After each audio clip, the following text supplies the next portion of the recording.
Hello student, good morning to all of you. जय हिंद। इसके पहले वाला वीडियो में हम समानांतर श्रेणी का जितना भी बेसिक था बेसिक पढ़ा दिए हैं। वो पहले वाला वीडियो देख लीजिएगा तो अब चैप्टर आपका आसान हो जाएगा। जितना भी क्वेश्चन आएगा वो लगभग वो बेसिक क्लास से ही क्वेश्चन बन जा रहा है। तो जो भी डॉट है वो सब क्वेश्चन कर लेते हैं। और एक्सरसाइज 5.1 आज स्टार्ट कर रहे हैं बुक से, एनसीईआरटी बुक से एक्सरसाइज 5.1। पहले बेसिक क्लास देख लीजिएगा, उसके बाद ही ये वाला चैप्टर बनाइएगा, वो अपने आप ही बन जाएगा। ऐसे हम तो शुरू से क्वेश्चन बताने जा रहे हैं एक से। देखिएगा एनसीईआरटी का, एनसीईआरटी का बुक हमको दे दीजिएगा। देखिए एनसीईआरटी का जो पहला क्वेश्चन है, पहला क्वेश्चन कह रहा है कि प्रत्येक किलोमीटर के बाद टैक्सी का किराया। देखिए हमारे पास अभी बोर्ड तो नहीं है, अभी हम बोल के समझा दे रहे हैं। जिस दिन बोर्ड होगा उस दिन पीपीटी लगा हुआ रहेगा। आइएगा, निम्नलिखित स्थितियों में पहला कह रहा है कि एपी में है या नहीं। पहला क्वेश्चन कह रहा है एक्सरसाइज 5.1। पहले हम एक्सरसाइज का नाम दे देते हैं, प्रश्नावली 5.1। आप लोग जितना जल्दी सपोर्ट कीजिएगा उतना ही जल्दी आपका स्मार्ट पैनल लग जाएगा। सपोर्ट कीजिएगा तब। अगर लगता है कि हम मेहनत कर रहे हैं आप लोग के लिए तो सपोर्ट कीजिएगा। आइएगा एक्सरसाइज 5.1। इसका पहला क्वेश्चन जो कह रहा है, क्वेश्चन समझिएगा। प्रत्येक किलोमीटर के बाद क्वेश्चन कह रहा है कि एपी में है या नहीं। पहला टाइप का जो क्वेश्चन है पूछ रहा है कि एपी में है या नहीं, यही कह रहा है एपी में है या नहीं। तो पहले क्वेश्चन समझिएगा। प्रत्येक किलोमीटर के बाद टैक्सी का किराया, प्रत्येक किलोमीटर के बाद टैक्सी का किराया, जबकि प्रथम किलोमीटर के लिए किराया 15 रुपया है। जबकि प्रथम किलोमीटर के लिए किराया कितना है? 15 रुपये। और अगर आप 1 किलोमीटर, देखिएगा क्वेश्चन कह रहा है कि अगर आप 1 किलोमीटर से ज़्यादा चलते हैं तो 8 रुपया किराया ऐड होते जाएगा। अगर 1 किलोमीटर से अगर किराया आप अधिक चलते हैं, अगर 1 किलोमीटर से अधिक दूरी तय करते हैं तो कितना किराया ऐड होते चल जाएगा? 8 रुपया। तो बताइएगा प्रथम, इसको सॉल्यूशन देखिएगा पहला क्वेश्चन का जो करवाने जा रहे हैं। पहला क्वेश्चन का है, पहला का पहला है, पहला का पहला एनसीईआरटी प्रश्नावली एक्सरसाइज 5.1 का पहला क्वेश्चन करवा रहे हैं। सॉल्यूशन देखिएगा। कह रहा प्रथम किलोमीटर के किराया, प्रथम किलोमीटर का किराया बताएगा। प्रथम किलोमीटर का किराया क्या रुपया है? 15 रुपया। और अतिरिक्त किराया कितना है? अतिरिक्त मतलब अगर आप 1 किलोमीटर से ज़्यादा चलिएगा, वो फिक्स है। अगर आप 1 किलोमीटर चल रहे हैं तो 15 रुपया लगेगा, चाहे उससे कम भी चलिएगा तो कितना लगेगा? 15 रुपया। लेकिन अगर आप 1 किलोमीटर से अधिक चल रहे हैं, अगर आप 1 किलोमीटर से अधिक चल रहे हैं तो अतिरिक्त किराया कितना ऐड होते चल जाएगा? 8 रुपया। तो अतिरिक्त किराया,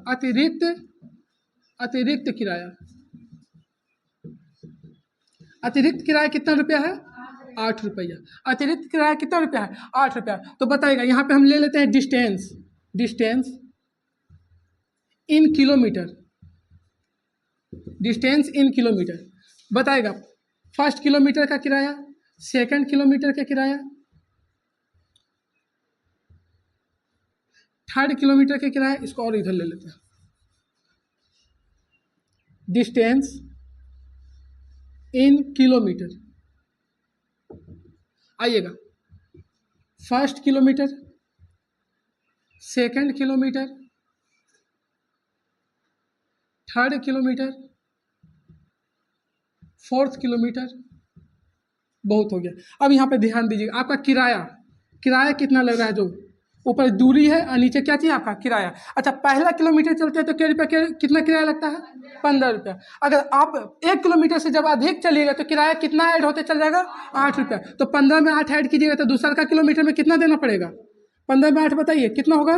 23। फिर अगर आप तीसरा का किलोमीटर 2 किलोमीटर तक चल दिए तो 23 रुपया लगेगा। जैसे ही आप तीसरा का किलोमीटर में हिल गए तो कितना रुपया लग जाएगा? 23 और 8 कितना हो जाएगा? 31 रुपया। बताइए अगर आप तीसरा किलोमीटर तक चल दिए तब तो 31 लगेगा। अगर आप 30 किलोमीटर से अधिक चल दिए, मतलब चौथा किलोमीटर में जा रहे हैं, तो कितना लग जाएगा? 39 रुपया। कितना लग जाएगा? 39 रुपया। तो यहाँ से देखिएगा आपका एपी बन गया है। क्या चीज बन गया है? एपी। अब देखिएगा यहाँ पे एपी आपका बन गया है किराया, ये आपका एपी हो गया। देखिए तो अब ये पूछ रहा है कि एपी में है या नहीं। तो एपी जांच करने का सिंपल उपाय है, क्या चीज निकालना पड़ेगा? सार्व अंतर T2 माइनस T1। तो आइए यहाँ पे निकालते हैं, इसका एपी निकालते हैं। T1 D1, इसका D1 यहाँ पे निकालें तो कॉमन डिफरेंस D1 लेते हैं। तो D1 का मान बताएगा T2 माइनस T1। तो बताओ T2 का मान कितना है और T1 का मान कितना है? 15। तो बताओ कितना हो गया, 15 में से 23 जाएगा तो 8। अच्छा ऐसे ही हम विश्वास कर लेंगे, क्या पता यहाँ पे चेंज हो जाए, तो एक जगह और निकाल लेते हैं। तो यहाँ पर वाला को D2 बोल देते हैं, यहाँ वाला को क्या चीज बोल देते हैं, D2। तो D2 बराबर बताएगा कुछ होगा T3 की T2, T3 minus T2, T3 minus T2। तो T3 का वैल्यू कितना है, T3 कहने का मतलब तीसरा टर्म माइनस दूसरा टर्म, तीसरा टर्म माइनस दूसरा टर्म। तो 31 माइनस कितना हो गया 23। तो बताओ 31 में से 23 जाएगा तो कितना हो जाएगा 8। अच्छा यहाँ पे क्या पता है, यहाँ चेंज हो जाए, इसको भी देख लेते हैं। आइएगा तो यहाँ पे क्या चीज लिख लेंगे, D1 निकला था, D2 अभी क्या चीज निकलेगा D3। तो D3 बोला बताइए क्या होगा, हाँ T4 माइनस, देखिए D3 आया तो 4 हो जाएगा, एक पद बढ़ के, तो T4 माइनस कितना हो जाएगा T3। तो T4 का वैल्यू कितना है 39, और T3 का मान कितना है 31। तो बताओ 39 में से 31 जाएगा तो 8। अच्छा देखिए तो सभी जगह सार्वंतर का मान समान है कि अलग अलग है, और हम परिभाषा में डिफिनेशन में बताया कि जब सार्वंतर का मान समान मिलता है तो वो समानांतर श्रेणी में होता है। तो लिखेंगे कि यह चूंकि सभी पदों में, चूंकि सार्वंतर का मान, चूंकि सार्वंतर का मान समान है। कितना है सार्वंतर का मान 8, समान है, अतः यह एपी में है या नहीं, अतः यह एपी में है, एपी में है। फिर से देखिएगा, अगर आप प्रथम किलोमीटर चलते हैं तो किराया क्या रुपया 15 रुपया, इसके अतिरिक्त चलते हैं तो किराया क्या रुपया 8 रुपया। मतलब आप 1 किलोमीटर से अधिक दूरी तय कीजिएगा तो 8-8 रुपया ऐड होते चलेगा। तो देखिएगा प्रथम किलोमीटर के किराया क्या रुपया था 15, सेकंड किलोमीटर जाइएगा दूसरा का किलोमीटर तो 8 ऐड होगा, 8 क्या होगा ऐड, 8 ऐड हुआ है। तो 15 में 8 ऐड किया तो कितना हो गया 23, और फिर अगला जाएगा तो फिर कितना ऐड होगा 8 ऐड हुआ तो फिर कितना होगा 31, फिर अगला में जाएगा तो कितना ऐड होगा 8, तो 8 ऐड हुआ तो कितना होगा 39। मतलब आप अगर 1 किलोमीटर से अधिक दूरी तय करिएगा तो कितना ऐड होते चल जाएगा 8 ऐड। तो ये हो गया 15 में 8 ऐड किया तो 23 में 8 ऐड हुआ तो 31 में 8 किया तो 39। अब यहाँ पे निकालिए कोई भी समानांतर श्रेणी में है या नहीं, उसको पता करने के लिए क्या चीज निकालना पड़ता है सार्वंतर। तो सार्वंतर यहाँ देखिएगा इन दोनों के बीच के निकाल रहे हैं तो D1, तो D1 बराबर T2 माइनस T1। तो 23 में से 15 गया, और देखिएगा सब जगह पे सार्वंतर निकाल लिए, और सब जगह सार्वंतर का मान क्या चाहिए समान है, सब जगह सार्वंतर का मान क्या चाहिए समान। तो बताइए समानांतर श्रेणी में है या नहीं है, लिखेंगे कि भैया चूंकि सार्वंतर का मान समान है, जैसे हमको पता चल गया कि सभी जगह सार्वंतर का मान क्या चीज मिल रहा है समान, तो ये बताइए समानांतर श्रेणी में होगा कि नहीं होगा। तो लिखेंगे आता यह एपी में है। चलिए अब आइएगा इसका सेकंड क्वेश्चन देखिएगा, कह रहा है सेकंड क्वेश्चन कि किसी बेलन में उपस्थित हवा की मात्रा, किसी बेलन, कोई बेलन है, यहाँ ध्यान दीजिएगा सिलेंडर है, सिलेंडर की बात बोल रहा है। इस तरह देखिएगा फिगर बना देते हैं, पहले कोई बेलन है, ये सिलेंडर, कह रहा है किसी बेलन में हवा की मात्रा, इसमें जो हवा भरा हुआ है हवा की मात्रा, जबकि वायु निकालने वाला पंप प्रत्येक बार बेलन से 1/4 हवा निकाल देती है। अब यहाँ पे ध्यान दीजिएगा, अगर कोई बच्चा तेज रहेगा तो पकड़ लेगा। अब यहाँ पे थोड़ा सा ध्यान दीजिएगा, प्रत्येक बार 1/4 हवा निकाल देती है, पहले हम इस पर चर्चा कर रहे हैं, प्रत्येक बार 1/4 हवा निकाल दे रही है। अच्छा बताओ टोटल हवा कितना है 4 में से 1 हवा निकाल दे रही है तो कितना बचेगा 3/4। जैसे कहेगा, यहाँ पे ध्यान दीजिएगा, जैसे कहेगा 2/5, कोई इंसान है जो अपने धन का 2/5 खर्च कर देता है, कोई इंसान है जो अपने धन का कितना खर्च कर देता है 2/5, तो बताओ उसके पास बचेगा कितना 3/5। जब 2/5 खत्म कर रहा, 5 में से 2 रुपया खत्म कर रहा तो बच रहा कितना 3, और कुल धन था कितना 5। अब यहाँ पे समझिएगा, मान के चलिए आप लोग के पिताजी कोई धन कितना हो पैसा कमा रहे हैं, और आप लोग मेकअप में खर्च कर रहे हैं 7/10, आप लोग मेकअप में कितना खर्च कर रहे हैं 7/10, मतलब कुल धन का 7/10 खर्च कर रहे हैं आप लोग, कुल धन का कितना खर्च कर रहे हैं। तो बताओ पिताजी का पैसा कितना भी बचा है 3/10। बस यही क्वेश्चन पकड़ना है, लॉजिक यही है। जैसे मान के चलिए आपके पास कुल कितना हो पैसा है, आप उसका 1/2 खर्च कर रहे हैं, कुल कितना भी पैसा हो उसका 1/2 खर्च कर रहे हैं, तो बचा कितना रहे 1/2। जैसे आपके पास कोई धन है, मान के चलिए कि 3/10, 3/5 ले ले, 3/8 ले लेते हैं, 3/8। बताइए आपके पास कोई धन है जिसका 3/8 आप खर्च कर रहे हैं, 3/8 खर्च कर रहे हैं, तो बचा कितना रहे 5/8। अब यही क्वेश्चन समझना है, अगर इसका पूरा वॉल्यूम, पूरा हम मात्रा आयतन, अगर हम इसका पूरा आयतन 1 ले लेते हैं, पूरा आयतन कितना ले लेते हैं 1 यूनिट है, मान लिया है पूरा आयतन कितना ले लिए 1, तो लिखेंगे माना कि बेलन का आयतन बेलन का आयतन 1 यूनिट है, 1 यूनिट है, यूनिट है। बेलन का आयतन कितना है? 1 यूनिट। अच्छा बताइएगा, तो पूरा आयतन यहाँ पे देखिएगा, T1 का मान कितना हो गया? T1 का मान, प्रथम पद T1 का मान कितना हो जाएगा? 1। आप बताओ पहला पद 1/4 निकाल देते हैं, 1/4 निकाल देते हैं, तो बताइएगा 1/4 जब निकालिएगा, यहाँ पे ध्यान दीजिएगा, तो यहाँ पे हवा निकाला गया, हवा निकाला गया, हवा बताएगा 1 का 1/4 निकाल दीजिएगा, 1 का 1/4, तो बताओ कितना बचेगा? 3/4। डायरेक्ट हम डायरेक्ट कर दे रहे हैं, नहीं तो कहिए तो हम वैसे बना भी सकते हैं। चलिए देखिए, डायरेक्ट नहीं बनाते हैं, नहीं तो फिर आप लोग का बोन्स मार देगा। यहाँ पे ध्यान दीजिएगा, निकाला गया हवा, तो बताइए 1 का 1/4 निकाल दीजिएगा, 1/4, तो बचेगा कितना? 1 का 1/4 कितना होता है? 1/4 ही। तो बताइए शेष हवा कितना बच रहा है? शेष हवा, तो बताओ 1 में से घटाइए 1/4, तो कितना बचेगा? 4 एलसीएम होगा, तो 4 में से 1 जाए तो कितना बचेगा? 3/4। अब फिर देखिएगा, फिर निकाला गया हवा, निकाला गया हवा, बताओ अब कितना बच रहा है? 3/4 का फिर 1/4 आप निकाल रहे हैं, कहा कि क्वेश्चन बोल दिया प्रत्येक बार 1/4 निकाला जा रहा है, तो अब उसमें हवा बचा कितना है? बताइएगा, अब उसमें कितना हवा बच रहा है? 3/4। तो 3/4 का जब 1/4 निकालिएगा, 1/4, तो बताइए कितना हो जाएगा? 3/16, 3/16। तो शेष हवा अब कितना बच रहा है? शेष हवा, शेष हवा, शेष हवा बताइएगा, तो यहाँ पे बताइए 3/4 था, शेष हवा कितना बच रहा था? और 3/4 में से जब 1/4 निकाले तो कितना बचा?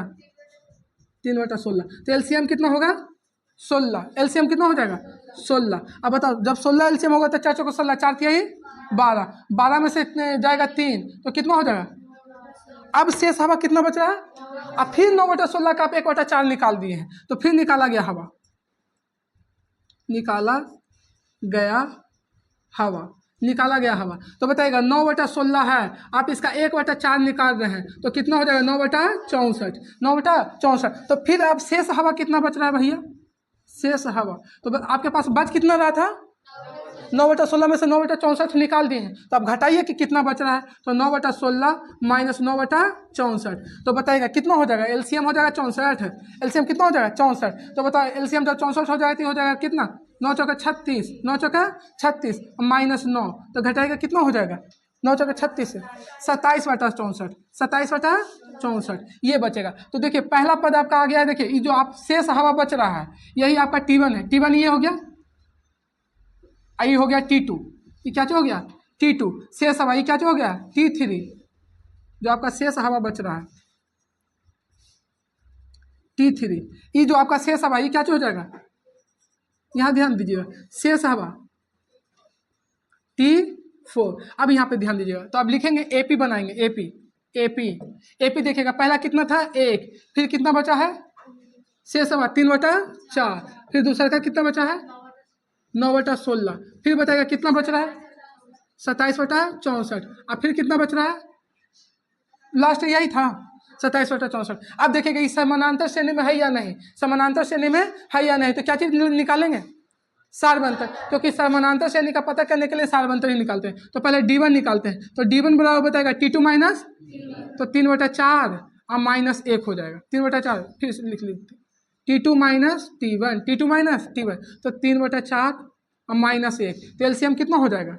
बताइएगा, यहाँ पे 4 एलसीएम हो जाएगा, तो हो जाएगा -1/4, -1/4। फिर इसको देखिएगा, यहाँ पे निकालते हैं D2, तो T2 minus T3 minus T1, यहाँ पे वाला T3 आइएगा, T3 का मान कितना है? माइनस T2 का मान कितना है? 4। एलसीएम लीजिएगा तो 16 होगा, तो हो जाएगा 9 माइनस 4 चौके 16, 4 चौके 16, तो 12 हो जाएगा ना, कितना हो जाएगा? 4 चौके 16, 4 3 12, तो -3/16। अच्छा बताइए यहाँ पे D का मान कितना आया है? यहाँ पे D का मान कितना है? तो क्या दोनों जगह D का मान समान है? तो लिखेंगे चूंकि सार्व अंतर का मान समान नहीं है, अतः यह AP में नहीं है, अतः यह AP में नहीं है। चलिए चलिए आइएगा, इसको और सेकंड मेथड से बना देते हैं। देखिएगा इसका, माना कि बेलन का आयतन कितना है, 1 यूनिट। T1 का मान कितना दिया हुआ है, 1। T1 का मान कितना दिया हुआ, 1। तो बताओ T2 का मान, देखिएगा यहाँ पर समझिएगा, प्रत्येक बार कितना निकाला जाता है, प्रत्येक बार 1/4 हवा निकाल दिया जाता है। प्रत्येक बार 1/4 हवा क्या कर दिया जाता है, बस इस वर्ड को पकड़ लीजिएगा, तुरंत खटखट बनते चल जाएगा। प्रत्येक बार 1/4 हवा निकाल दिया जाता है, निकाल दिया जाता है। समझिएगा, प्रत्येक बार 1/4 हवा निकाल दिया जाता है, तो शेष हवा कितना बचेगा, जब 1/4 निकालिएगा तो कितना बचेगा, 3/4। जब कोई हवा है जिसका 1/4 आप निकाल रहे हैं, का मतलब बच कितना रहा है, 3/4। तो बताओ पहले हवा था 1/1, टोटल हवा कितना था 1, इसका 1/4 निकाल दिए, एक हवा का 1/4 निकाल दिए तो कितना बचेगा। अब आइए T2 का मान, फिर आएगा T3 का मान, फिर देखिएगा, फिर 1/4 निकाल दे रहे हैं, तो हवा बच कितना रहा था, 3/4। अब फिर इसका निकाले 1/4, तो फिर कितना बचेगा, 3/4। तो इसका कीजिएगा तो कितना हो जाएगा, 3 3 9, 9/4, 16, 4 चौके 16, 4 चौके 16। अब देखिएगा T4 का मान, फिर 1/4 निकाल दे रहे हैं, तो बताओ पहले से बच कितना रहा था, 9/16, 9/16। 1/4 निकाल रहे हैं, का मतलब बच कितना रहा है, 3/4, 3/4। तो 9 3 27 बटा कितना हो जाएगा, 64। फिर आएगा T5 का मान, T5 का मान, अभी कितना हवा शेष बचा हुआ है, 27/64, 27/64। अब बताओ 1/4 निकाल दे रहे हैं, मतलब बच कितना रहा है, 3/4। इससे फटफट निकल जाएगा, 1/4 निकाला तो 3/4 बच रहा है। अब पहले से 27/64 था, इसको गुना कीजिएगा तो कितना हो जाएगा, 7 21 के एक हाथ में 2, 7 21 के एक हाथ में 2, 3 2 6, 6 2 8, 81/4 चौके 16 के 6 हाथ में 1, और 6 चौके 24 1 25 हो गया ना। आगे यहाँ पे फिर से एक बार समझ लीजिएगा, टोटल हवा कितना था, 1। बताइए निकाल कितना रहा है, तो बचेगा कितना, तो बताओ 1 था, 1/4 निकाल दिया, मतलब बच गया कितना, 3/4। फिर अगला T3 में देखिएगा, फिर 3/4 बच रहा है, बच कितना रहा है, 3/4। अब बताओ निकाले कितना, 1/4, 1/4 हवा निकाले तो बचा कितना, 3/4। तो 3/4 हवा पहले से बच रहा था, और शेष हवा 3/4, तो गुना करेंगे तो 3 3 9, 9 4 चौके 16। अब हवा कितना बच रहा है उसमें, और 9/16 का फिर 1/4 निकाल दे रहे हैं, तो बच कितना रहा है, तो यही होगा, 9/16 हवा पहले से बच रहा था, और 1/4 हवा निकाल दिए तो बच रहा है 3/4। फिर गुना किया तो 27/64। अब बताए, अब उसमें कितना हवा बच रहा है, 27/64। अब बताओ 1/4 निकाल दिए तो हवा कितना बच रहा है, 3/4। तो 27/64 का 3/4, 27/64 का 3/4, तो 81 कितना हो जाएगा, 256। अब इसके बाद वही नियम अपना लीजिएगा जो AP का है, AP बराबर हो जाएगा 1 3/4, और हो जाएगा क्या चीज़ जा करके 9/16, फिर हो जाएगा 27/64, और फिर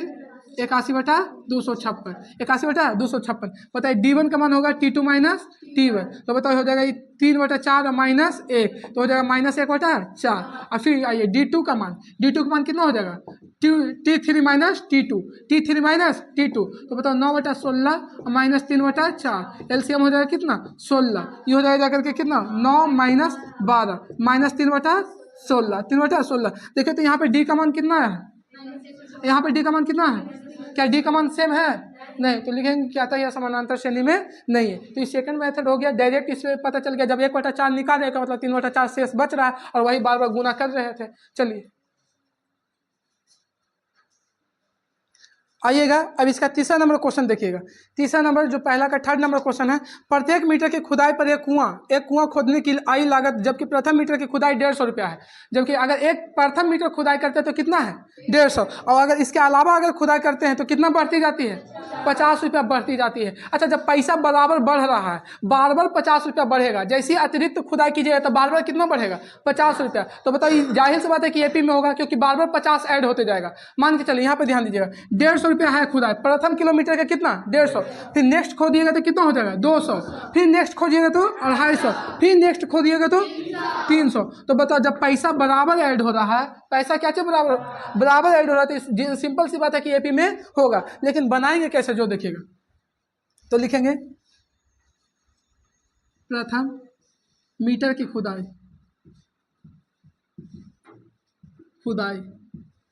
का लागत क्या रुपया है, 150 रुपया। और उसके बाद कह रहा है क्वेश्चन में प्रथम मीटर की खुदाई की लागत 150 रुपया, बाद में प्रत्येक मीटर की खुदाई। अच्छा, उसके बाद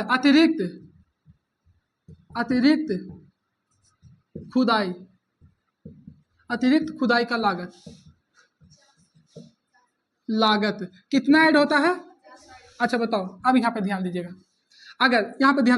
अगर प्रथम खुदाई करते हैं प्रथम मीटर तो कितना लगता है 150। उसके बाद अगला खुदाई करवाएगा, प्रथम मीटर के बाद खुदाई तो कितना ऐड होते चल जाएगा 50। तो बताओ पहला 150 था, 50 ऐड होगा, 50 क्या होगा ऐड, तो बताओ कितना बन जाएगा ये।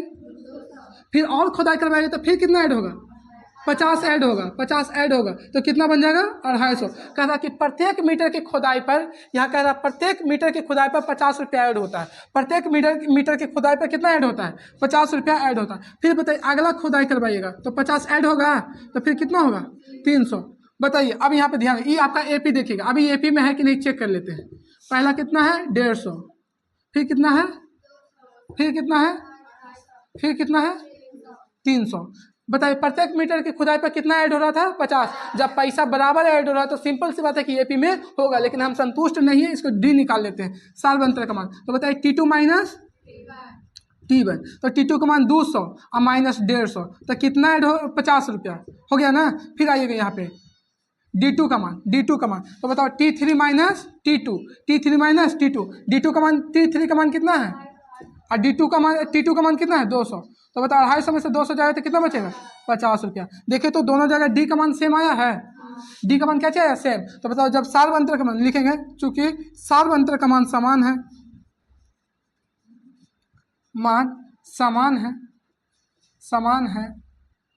अतः यह एपी में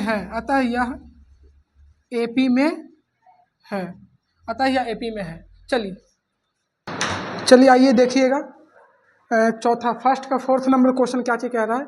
खाते में प्रत्येक वर्ष का मिश्रधन जबकि 10,000 रुपये की राशि 8% वार्षिक दर से चक्रवृद्धि ब्याज पर जमा की जाती है। यहाँ पे जो ब्याज है चक्रवृद्धि ब्याज है। 4th नंबर क्वेश्चन, फर्स्ट का 4th नंबर क्वेश्चन देखिएगा, यहाँ पे जो ब्याज का बात किया है वो कौन सा ब्याज है चक्रवृद्धि ब्याज का बात किया है, चक्रवृद्धि ब्याज। फर्स्ट का 4th नंबर क्वेश्चन बता रहे हैं, जो इसमें ब्याज की बात किया है, जो चक्रवृद्धि ब्याज का किया है। यहाँ पे देखिएगा इसमें मूलधन की बात किया है, पहले वर्ष का देखिएगा, पहले वर्ष का राशि, पहले वर्ष का राशि 10,000 रुपया क्वेश्चन में दे दिया है कि पहले वर्ष की राशि कितना है 10,000 रुपया। फिर क्वेश्चन कह रहा है कि 8% दर से चक्रवृद्धि ब्याज पर जमा की जाती है। जो मिश्रधन, इसमें मिश्रधन प्रत्येक वर्ष का मिश्रधन पूछ रहा है, तो 8% वार्षिक दर से चक्रवृद्धि ब्याज पर जमा किया जाता है। तब यहाँ पे ध्यान कीजिएगा, निकालेंगे दूसरे वर्ष का CI, दूसरे वर्ष का CI, यहाँ पे दूसरे वर्ष का CI निकालेंगे। तब यहाँ पे गौर कीजिएगा दूसरे वर्ष का CI, तो यहाँ पे जो फॉर्मूला लगेगा CI का फॉर्मूला साधारण ब्याज या P गुने R गुने T बटा 100, यही वाला फॉर्मूला लगेगा, क्योंकि इसमें प्रत्येक वर्ष का निकाल रहे हैं। तो प्रत्येक वर्ष के लिए आप ये फॉर्मूला लगा सकते हैं P गुने R गुने T बटा 100। तो देखिएगा दूसरे वर्ष का CI कितना हो जाएगा 10,000 गुने दर का जो बात किया है रेट 8% दिया हुआ है क्वेश्चन में, रेट 8%। तो देखिएगा 10,000 का 8% गुने प्रत्येक साल के लिए निकाल रहे हैं, चलते टाइम 1 वर्ष हो जाएगा बट्टा 100, यहाँ 2 0 से 2 0 कैंसिल हो जाएगा, तो हो जाएगा 800 रुपया। तो बताइए दूसरे वर्ष का जो आपका है, दूसरे वर्ष का ब्याज कितना मिलेगा 800 रुपया। दूसरे वर्ष का ब्याज कितना हो जाएगा 800 रुपया। तो हम निकालेंगे दूसरे वर्ष का राशि, दूसरे वर्ष का राशि देखिएगा। दूसरे इसको मान लेते हैं T1, पहले वर्ष का है, इसको T1 मान लीजिए, इसको T1 मान लेते हैं। दूसरे वर्ष का राशि मतलब T2 मान लीजिए इसको। तो दूसरे वर्ष का राशि देखिए, पहले वर्ष का कितना था 10,000 रुपया, अब प्लस 800 रुपया मिला है दूसरे वर्ष का ब्याज, 800 रुपया दूसरे वर्ष का ब्याज मिला है, तो दोनों को ऐड कर देंगे तो दूसरे वर्ष का ये राशि निकल जाएगा, तो हो जाएगा 10,800। दूसरे वर्ष का हो जाएगा 10,800 रुपया। अब निकालेंगे जाकर के तीसरे वर्ष का ब्याज, तीसरे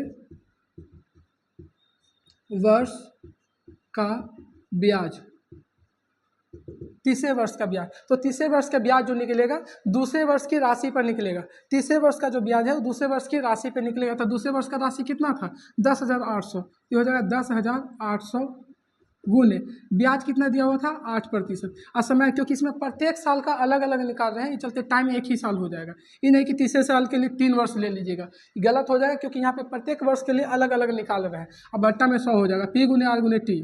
और देखिएगा जो तीसरे वर्ष का जो मूलधन बनेगा, तीसरे वर्ष का जो मूलधन बनेगा वो दूसरे वर्ष का राशि जो मिश्रधन है वही दूसरे वर्ष का जो मिश्रधन है वो तीसरे वर्ष का मूलधन बन जाएगा। जो पिछले वर्ष का चक्रवृद्धि ब्याज में यही तो नियम होता है, जो पिछले वर्ष का जो राशि है मिश्रधन है वो अगले साल का नेक्स्ट ईयर का मूलधन बन जाता है, प्रिंसिपल बन जाता है। अब यहाँ पे ध्यान दीजिएगा, अब इसको कैंसिल करेंगे तो 2 0 से 2 0 कैंसिल। तो ये आपका जाकर के गुना करने पे कितना आता है, गुना करने पे आपका आ जाएगा जाकर के 864 रुपया।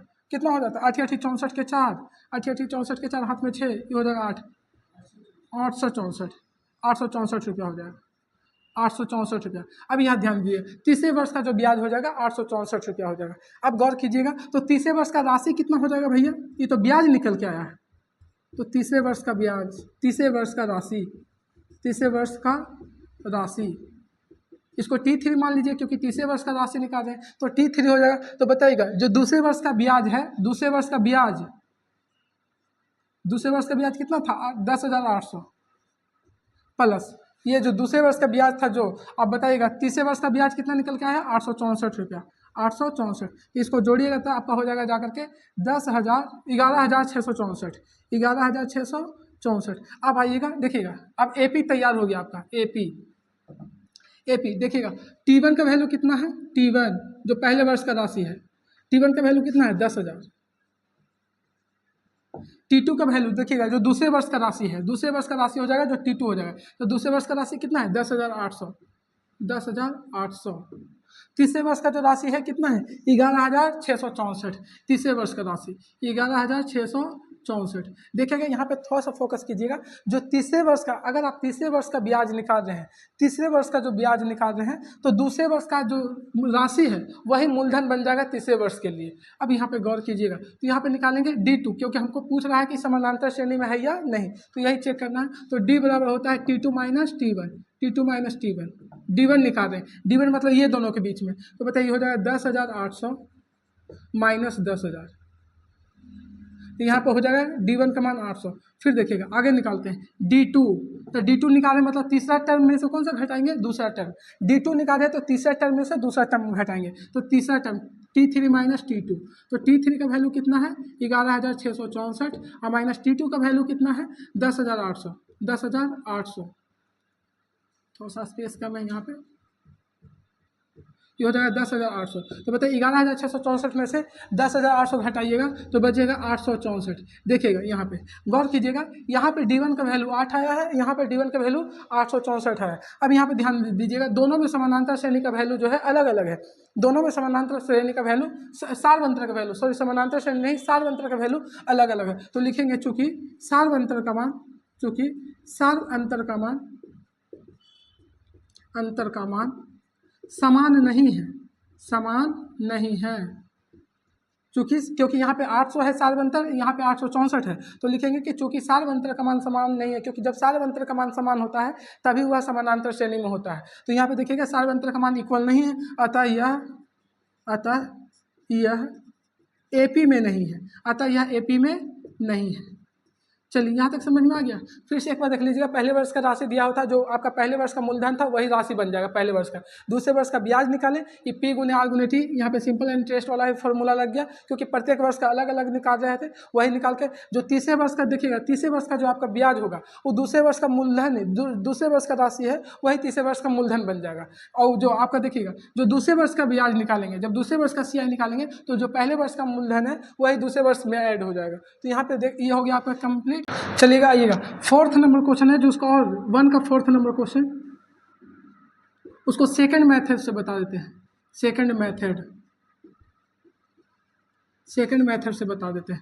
अब यहाँ पे ध्यान दीजिएगा, सेकंड मेथड किससे बना देते हैं, मिश्रधन बराबर, डायरेक्ट फॉर्मूला होता है मिश्रधन, अमाउंट बराबर, मिश्रधन अमाउंट बराबर, अमाउंट बराबर होता है P × 1 + R/100, P into 1/r/100 के पावर T। अब यहाँ पे ध्यान दीजिएगा, इस क्वेश्चन में देखिएगा 1 का 4 के क्वेश्चन में दिया हुआ पहले वर्ष की राशि, जो मूलधन दिया हुआ वो पहले वर्ष का ही राशि होगा। पहले वर्ष की राशि, तो पहले वर्ष की राशि है तो इसको T1 मान लेते हैं। तो कितना दिया हुआ है 10,000, और आपका रेट कितना दिया हुआ है, रेट दिया हुआ है 8%। रेट कितना दिया हुआ 8%। तो आइएगा आप निकालेंगे दूसरे वर्ष की राशि, दूसरे वर्ष की राशि। तो दूसरे वर्ष की राशि को T2 बोल दीजिए। राशि कहने का मतलब यहाँ पे मिश्रधन निकाला जा रहा है, क्योंकि क्वेश्चन में मिश्रधन ही बोला है। तो दूसरे वर्ष की राशि निकाले, इसका मतलब मिश्रधन निकाल रहे हैं। तो बताएगा मिश्रधन निकालने का फॉर्मूला क्या चाहता है, P इंटू 1+r/100। तो P का वैल्यू है कितना 10,000, तो यहाँ से लिख लिए 10,000 P का वैल्यू, इंटू 1 प्लस आर का वैल्यू कितना है 8%/100। और बताइए दूसरे वर्ष का निकाल रहे हैं, दूसरे वर्ष के लिए निकाल रहे हैं, तो यहाँ पे टाइम 2 साल हो जाएगा कि 1 साल होगा। तो बहुत सारा बच्चा इसको 2 साल लिख देगा टाइम, जबकि गलत हो जाएगा, क्योंकि 2 साल है तो आप दूसरा साल में इन किए हैं तो इन करते ही आपको ब्याज नहीं देगा, पीछे का 1 ही साल का ब्याज मिलेगा। जब आप दूसरा साल गए हैं तो पीछे का 1 साल का ही ब्याज मिलेगा। जब आप तीसरा साल में गए हैं तो पीछे का 2 साल का ही ब्याज मिलेगा, कि तीसरा साल जाते ही आपको कोई 1 साल का ब्याज एक्स्ट्रा दे देगा। तो देखिएगा यहाँ पे आपका टाइम 1 ही होगा, क्योंकि दूसरा साल में आप इन किए हैं तो पीछे का 1 साल का ही ब्याज आपको मिलेगा। यहाँ पे हो जाएगा देखिएगा 10,000 गुने 108/100, 108/100, 2 0 कैंसिल हो गया, तो हो जाएगा जाकर के 10,800, 10,800, 10,800। अब आएगा यहाँ पे तीसरे वर्ष का ब्याज निकालते हैं, तीसरे वर्ष का राशि, ब्याज नहीं मिश्रधन डायरेक्ट निकाल रहे हैं, तीसरे वर्ष का T3। अब यहाँ पे ध्यान दीजिएगा, जब आप तीसरे वर्ष का मिश्रधन निकाल रहे हैं तो पीछे से बताइए कितने साल का ब्याज मिलेगा, 2 साल का, क्योंकि तीसरा वर्ष में तो आप इन ही किए हैं, तो इन करते ही आपको 1 साल का पहले ही ब्याज दे देगा, कि तीसरे साल खत्म होने के बाद देगा। तो तीसरा साल में जब आप इन किए हैं तो पीछे से 2 साल का ही इंटरेस्ट आपको मिलेगा ब्याज। तो यहाँ पे टाइम आप 2 साल ही लीजिएगा, ये नहीं कि 3 साल ऐड कर दीजिएगा। तो मूलधन कितना दिया हुआ है, मूलधन तो आपका 10,000 है, मूलधन कितना है 10,000, 1 प्लस आर का वैल्यू 8%/100। बस यहाँ पे टाइम का ख्याल रखिएगा। टाइम यहाँ पे ध्यान दीजिएगा, तीसरे वर्ष इन किए हैं तो 3 मत लिख दीजिएगा, क्योंकि तीसरा वर्ष आप इन ही किए हैं तो तीसरा वर्ष आपको ब्याज नहीं मिलेगा, पीछे का 2 वर्ष का ही ब्याज आपको मिला हुआ रहेगा। तो यहाँ पे टाइम 2 वर्ष होगा, बच्चा यहीं पे गलती करेगा। यहाँ पे देखिए जब दूसरा वर्ष लिए थे तो दूसरा वर्ष के लिए टाइम 1 लिए थे, क्योंकि जब दूसरा वर्ष में आप इन किए थे तो पीछे का 1 साल का ही ब्याज मिला है, दूसरा वर्ष तो इन्हें किए हैं, इन करते थोड़ी ब्याज मिल जाएगा। उसी तरह तीसरे वर्ष में जब आप इन किए हैं तो पीछे का 2 साल का ही ब्याज मिलेगा, तीसरा वर्ष का ब्याज नहीं मिलेगा, तीसरा वर्ष समाप्त होने के बाद ब्याज मिलता है। अब यहाँ पे ध्यान दीजिएगा, तो देखिएगा ये हो जाएगा 10,000 गुने 108/100 गुने 108/100 हो जाएगा।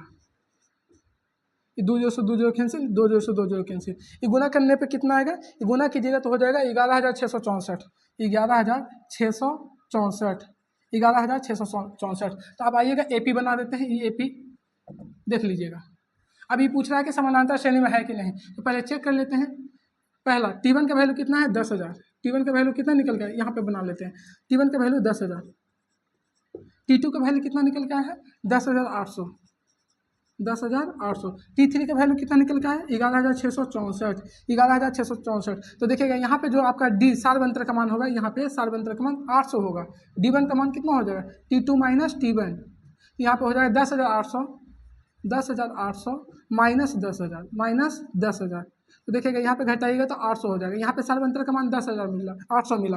और यहाँ पे देखिएगा इसमें निकालते हैं D2 निकालते हैं, D2। तो D2 निकालिएगा तो हो जाएगा T3 माइनस T1, D2 निकालिएगा तो T3 माइनस T1, क्योंकि नेक्स्ट पद में से पीछे वाला पद घटाते हैं। तो हो जाएगा 11,664 और माइनस 10,800, 10,800। तो ये बचेगा जाकर के आपका 864, 864। अब गौर कीजिएगा यहाँ पे D1 मतलब सार्वंतर का मान 800 है, यहाँ पे सार्वंतर का मान 864 है। सार्वंतर का मान यहाँ पे 800, यहाँ पे 864। क्या दोनों जगह सार्वंतर का मान इक्वल है, तो नहीं, दोनों जगह सार्वंतर का मान इक्वल नहीं है, अतः यह समानांतर श्रेणी में नहीं है। क्योंकि हम जानते हैं कि समानांतर श्रेणी में कोई तभी होता है जब उसमें सार्वंतर का मान क्या चीज मिलता है, इक्वल मिलता है। तो लिखेंगे चूंकि सार्वंतर का मान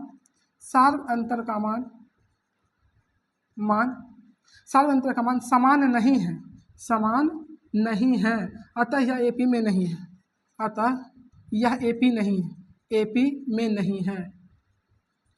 क्योंकि हम जानते हैं कि AP में कोई टर्म, कोई अनुक्रम, कोई सीरीज तभी होता है जब सार्वंतर का मान क्या चीज मिलता है, इक्वल मिलता है। तो आपका 1 का चारों क्वेश्चन करवा दिए। अब आते हैं 2 का, देखिएगा दूसरा क्वेश्चन क्या चीज कह रहा है।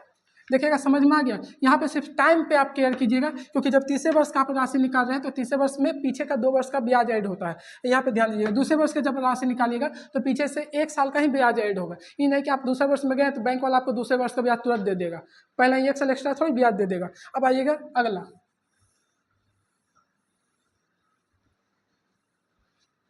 चलिए देखिएगा। अब नेक्स्ट क्वेश्चन जो कह रहा है दूसरा नंबर, दी हुई एपी के प्रथम 4 पद लिखे जबकि प्रथम पद एवं सार्वंतर दिया हुआ है। देखिए पहला क्वेश्चन कह रहा है, दूसरा का फर्स्ट नंबर क्वेश्चन, दूसरा का फर्स्ट नंबर क्वेश्चन देखिएगा, जो कह रहा है कि दी हुई एपी के 4 पद नेक्स्ट 4 टर्म और लिखना है। यदि पहला पद दिया हुआ है, ए का वैल्यू दिया हुआ है 10 और डी का वैल्यू दिया हुआ है, डी मतलब सार्वंतर दिया हुआ है 10। चलिए इसका पहला पद भी 10 है, सार्वंतर भी 10 है, किस्मत अच्छा कि दोनों 10 है। अब यहाँ पर ध्यान दीजिएगा, तो 4 पद और लिखना है। कह दिया कि एपी में है, आपको दिमाग लगाने की जरूरत नहीं है, वो बोल दिया कि एपी में है तो नेक्स्ट 4 पद लिखिए। तो बताएगा, अगर प्रथम पद लिख रहे हैं, फर्स्ट पद, फर्स्ट टर्म, अगर प्रथम पद लिख रहे हैं तो प्रथम पद के लिए क्या होता है, ए ही होता है। प्रथम पद के लिए क्या होता है, ए। तो बताएगा प्रथम पद, तो प्रथम पद को ए से सूचित करते हैं, आपको बेसिक क्लास में ही पढ़ा दिए, तो ए बराबर 10 ही हो जाएगा। अच्छा, सेकंड टर्म के लिए बताइएगा, सेकंड टर्म के लिए क्या होगा, टर्म के लिए, तो सेकंड टर्म के लिए होगा ए प्लस डी, ए प्लस डी। तो ए का वैल्यू कितना है 10 और डी का मतलब सार्वंतर का वैल्यू कितना है 10, तो 10 और 10 कितना हो जाएगा 20। अच्छा, थर्ड टर्म के लिए कितना होगा, थर्ड टर्म के लिए, तो थर्ड टर्म के लिए होगा ए प्लस 2डी, ए प्लस 2डी। देखिएगा, अगर फोर्थ टर्म के लिए पूछेगा तो ए प्लस 3डी, पाँचवें टर्म के लिए पूछेगा, पाँचवां पद के लिए तो ए प्लस 4डी, 10वां पद के लिए पूछेगा तो ए प्लस 9डी। यहाँ से आपको कुछ बेसिक समझ में आ रहा होगा। अगर 50वां पद के लिए पूछेगा तो ए प्लस 49डी, मतलब भैया यहाँ से समझ में आ गया कि कोई सा पद के लिए पूछ दे, डी का वैल्यू है जितना पूछेगा उसका से एक कम हो जाता है। जैसे 100वां पद के लिए पूछेगा तो ए प्लस 99डी, 1000वां पद के लिए पूछेगा तो ए प्लस 999डी, एक कम करके बताइएगा। जैसे पूछ देगा कि 50वां पद बताइए तो ए प्लस 49डी, 60वां पद बताइए तो ए प्लस 59डी, 17वां पद बताइएगा तो ए प्लस 16डी, मतलब कि जितना पूछेगा उससे डी एक कम हो जाता है। तो इसी तरह यहाँ पे देखिएगा, तीसरे पद का निकाल दें, थर्ड पद के लिए तो ए प्लस 2डी, क्योंकि एक कम करके बताना है, तो ए का वैल्यू कितना है 10 और प्लस 2 गुने और डी का वैल्यू भी कितना दिया हुआ है 10, तो बताएगा 10 दूनी 20 और 20 और 10 30। अब यहाँ पर ध्यान दीजिएगा, फोर्थ पद के लिए, फोर्थ टर्म के लिए निकालिएगा। ऐसा बोला है 4 पद निकालने के लिए, तो ए प्लस बताएगा फोर्थ टर्म के लिए कितना होगा, ए प्लस 3डी, क्योंकि एक कम करके बताते हैं तो ए प्लस 3डी हो जाएगा। तो ए प्लस 3डी, ए का वैल्यू कितना है भैया 10 और 3 गुने डी का वैल्यू कितना है 10, तो 10 या 30, 30 से 10 कितना हो जाएगा 40। तो अच्छा, आपसे पूछेगा, कोई पूछेगा कि बताओ ए प्लस 55डी, ए प्लस 55डी, ये कौन सा पद का वैल्यू दिया हुआ है, तो बताओ 55डी, मतलब एक कम करके हम बताते थे, आगे बढ़ के बता देंगे तो ये हो जाएगा 56वां पद के लिए। कौन सा पद के लिए, 56वां पद के लिए। सिंपल याद रखेगा, जैसे पूछेगा कि बताओ 80वां पद के लिए क्या चाहिए होगा, तो ए प्लस 79डी, एक कम करके डी बता देते हैं। ये हो गया पहला क्वेश्चन का आंसर, देख लीजिएगा। अगर इसी में पूछ देता कि 5वां पद बताइए, फिफ्थ टर्म क्या चाहिए होगा 5वां पद के लिए, तो बताओ 5वां पद के लिए क्या चाहिए होगा, ए प्लस 4डी के ए प्लस 5डी, ए प्लस 4डी, क्योंकि एक कम करके डी बताते हैं, तो ये हो जाएगा ए प्लस 4डी, ए प्लस 4डी। तो ए का वैल्यू यहाँ पे क्वेश्चन में 10 दिया हुआ है, डी का वैल्यू तो 4डी, 4 गुने डी का वैल्यू कितना दिया हुआ है 10, तो 10 चौके 40, 40 से 10 कितना हो जाएगा 50। ये आपका बन गया एपी, एपी आप लिख दीजिए। एपी आपका पहला 10 है, दूसरा का 20 है, तीसरा का 30 है, चौथा 40 है और पाँचवा 50। ऐसे पूछा था 4 हम 5 निकाल दिए, तो आपको ये समझ में आ गया होगा। अब आते हैं इसका नेक्स्ट क्वेश्चन पे, देखिएगा इसका दूसरा नंबर क्वेश्चन, इसको सेकंड नंबर क्वेश्चन देखिएगा, बारीकी से समझिएगा, बहुत इजी चैप्टर है, कोई भारी चैप्टर नहीं है। देखिएगा दूसरा क्वेश्चन में कह रहा है ए का वैल्यू माइनस डी दिया हुआ है, -2, ए का वैल्यू -2 और डी का वैल्यू जो दिया हुआ है सेकंड नंबर क्वेश्चन में 0 दिया हुआ है। डी का वैल्यू क्या चीज़ दिया हुआ है 0, डी का वैल्यू 0 दिया हुआ है। चलिए, तो डी का वैल्यू 0 दे दिया, तो इससे आपका दिमाग में आ रहा है कि आगे जो बढ़ेगा सब -2 ही होगा, क्योंकि डी है जो सार्वंतर ही है 0 है। सार्वंतर क्या चाहिए 0, और हम बताए थे कि सार्वंतर का मान धनात्मक, ऋणात्मक या शून्य कुछ भी हो सकता है। इसका मतलब ये भी देखिएगा। तो बताइए पहला पद के लिए, पहला T1, यहाँ पर ध्यान दीजिएगा, पहला पद के लिए T1 का, तब T1 देखिएगा पहला पद के लिए निकालेगा, तो जो पहला पद का वैल्यू होता है वो A1 के बराबर ही होता है, A का बराबर, तो बताओ -2 होगा। T2 निकालेंगे, T2 मतलब दूसरा पद के लिए T2 निकालेंगे, तो बताओ क्या होगा A प्लस डी, T2 के लिए A प्लस डी, तो -2 और प्लस 0, क्योंकि डी का वैल्यू तो 0 है तो -2 ही हो जाएगा। फिर बताएगा T3 के लिए निकालेंगे, तो A प्लस के डी, 3D की 2D, ए प्लस 2D, क्योंकि तीसरा पद के लिए निकालें तो एक कम करके बताएंगे, तो ए प्लस 2D, तो बताइए हो जाएगा -2 और 2 गुने 0, तो ये तो पूरा 0 हो जाएगा, तो -2 ही हो जाएगा। आइएगा फोर्थ टर्म के लिए निकालेंगे, तो ए प्लस के डी हो जाएगा 5D कि 4D कि 3D, ए प्लस 3D, क्योंकि फोर्थ टर्म के लिए निकाले तो एक पीछे करके एक डी कम कर देते हैं, तो 3D हो जाएगा, तो हो जाएगा -2 प्लस 3 गुने 0, 3 गुने 0, तो ये तो पूरा 0 हो जाएगा, तो सिर्फ बचेगा क्या चीज़ -2। अच्छा यहाँ से आपको पकड़ में आ गया होगा, यहाँ से एक चीज बेसिक में आपको सीखिएगा, -2 -2 -2 -2 डॉट डॉट डॉट। अगर डी का मान, अगर सार्वंतर का मान 0 है तो एपी में आगे बढ़ने पर उसके पद में कोई चेंजिंग नहीं होता। देख लीजिए -2, पहला पद भी -2, दूसरा पद भी -2, तीसरा पद भी -2, चौथा पद भी -2, मतलब सार्वंतर का मान अगर 0 है तो आगे इंक्रीज नहीं होगा, मतलब कि बढ़ेगा नहीं, सेम का सेम ही रह जाएगा एपी, -2 तभी तो 0 होगा, घटाएगा पीछे में से आगे तब। अब आएगा नेक्स्ट क्वेश्चन, तो आपको ये समझ में आ गया होगा। अब चलते हैं नेक्स्ट क्वेश्चन में। चलिए तीसरा नंबर क्वेश्चन देखिएगा। तीसरा नंबर क्वेश्चन कह रहा है ए बराबर 4, ए बराबर 4 और डी बराबर, ए बराबर 4 है और डी बराबर कितना है -3, डी बराबर -3। फिर 4 पद निकालना है, तो बताएगा T1 पहला पद T1, तो जो T1 का प्रथम पद होता है वो ए के बराबर ही होता है, तो ए 4 हो जाएगा। T2 निकालना है, T2, तो बताओ ए प्लस क्या होगा D, T2, तो ए प्लस डी हो जाएगा, तो ए का वैल्यू 4 और डी का वैल्यू कितना है प्लस -3, यही ना डी का वैल्यू -3, तो बताइए प्लस माइनस क्या होगा माइनस, तो 4 में से 3 जाएगा तो कितना बचेगा, 1 बचेगा, 4 में से 3 जाएगा तो 1। अब आएगा T3 निकालेंगे, तो T3 के लिए बताइए, फिर से बताइएगा T3 के लिए क्या होगा, ए प्लस 2D होगा कि ए प्लस 3D, तो ए प्लस 2D, ए प्लस 2D, क्योंकि तीसरा पद के लिए निकाले तो डी एक कम कर देते हैं, इस बात को ध्यान रखेगा। समानांतर श्रेणी का सबसे बेसिक पॉइंट यही है कि अगर आपका कोई पद के लिए निकालना है तो अगर जितना भी पद कहेगा, जैसे 50वां पद कहेगा तो ए प्लस 49D, एक कम कर देते हैं डी के लिए, ये बहुत बेसिक पॉइंट है। आइएगा ए का वैल्यू कितना है 4 प्लस 2 गुने और डी का वैल्यू कितना दिया हुआ है -3, तो 3 दूनी 6, तो हो जाएगा देखिएगा 4 -6, 4 -6, क्योंकि प्लस माइनस मिलकर माइनस बन जाएगा, तो 4 -6, तो बताओ 4 में से 6 जाए तो कितना बचेगा -2। आइए T4 पद के लिए, T4, तो ए प्लस कितना हो जाएगा 3D, जितना कह रहा है से एक डी कम, ए तो आगे रहने करेगा सब में, 4 के लिए बोल रहे थे ए प्लस 3D हो जाएगा, तो बताइए हो जाएगा ए का वैल्यू कितना है 4 प्लस 3 इंटू, अच्छा डी का वैल्यू कितना दिया हुआ -3, तो बताओ 3 तिहाई 9, -9 हो जाएगा, 4 -9, तो यहाँ पर घटाइएगा, 4 में से 9 घटेगा कि 9 में से 4, तो 9 में से 4 जाएगा तो हो जाएगा 5, ये हो जाएगा -5 हो जाएगा। चलिए आगे यहाँ पे हो गया आपका कौन सा क्वेश्चन, ये हो गया दूसरा का तीसरा नंबर क्वेश्चन था, ये दूसरा का तीसरा नंबर क्वेश्चन तक कंप्लीट करा दिए। अब आइएगा दूसरा का चौथा नंबर क्वेश्चन, दूसरा का 4th नंबर क्वेश्चन आइएगा। दूसरा का जो है आपका 4th नंबर क्वेश्चन बता रहे हैं, ऐसे बनाइएगा, ये सब बेसिक क्वेश्चन है, ज़्यादा इस क्वेश्चन में भारी नहीं है। यहाँ पर ध्यान दीजिएगा, ए बराबर -1, ए बराबर -1 और डी बराबर 1/2, डी बराबर 1/2। फिर देखिएगा पहला पद T1 का जो पहला पद होता है ए के बराबर ही होता है, T1 का जो फर्स्ट पद होता है, टर्म का पहला पद जो होता है ए के बराबर ही होता है, तो ए का वैल्यू कितना दिया हुआ -1। अब आइए T2 निकालेंगे, तो T2 बराबर बताएगा ए प्लस डी, ए प्लस क्या होगा डी, तो बताइए ए का वैल्यू कितना है -1 प्लस डी 1/2, यहाँ पर भिन्न का एलसीएम निकल जाएगा, इसके आगे कुछ नहीं तो 1 मान लीजिए, तो एलसीएम हो जाएगा 2, एलसीएम क्या हो जाएगा 2 हो जाएगा, तो बताइए कितना कटेगा -2 हो जाएगा, -2 और प्लस कितना हो जाएगा 1, तो यहाँ पर हो जाएगा -1/2।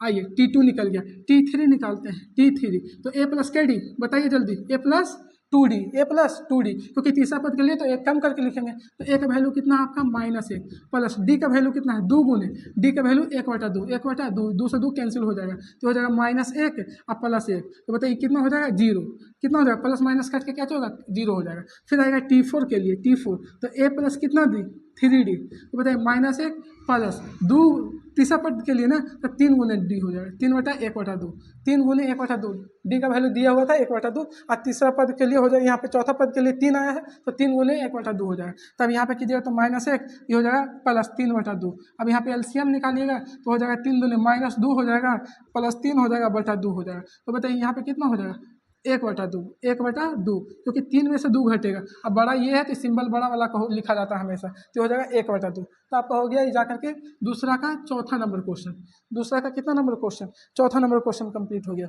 अब आइएगा दूसरा का 5वां नंबर क्वेश्चन,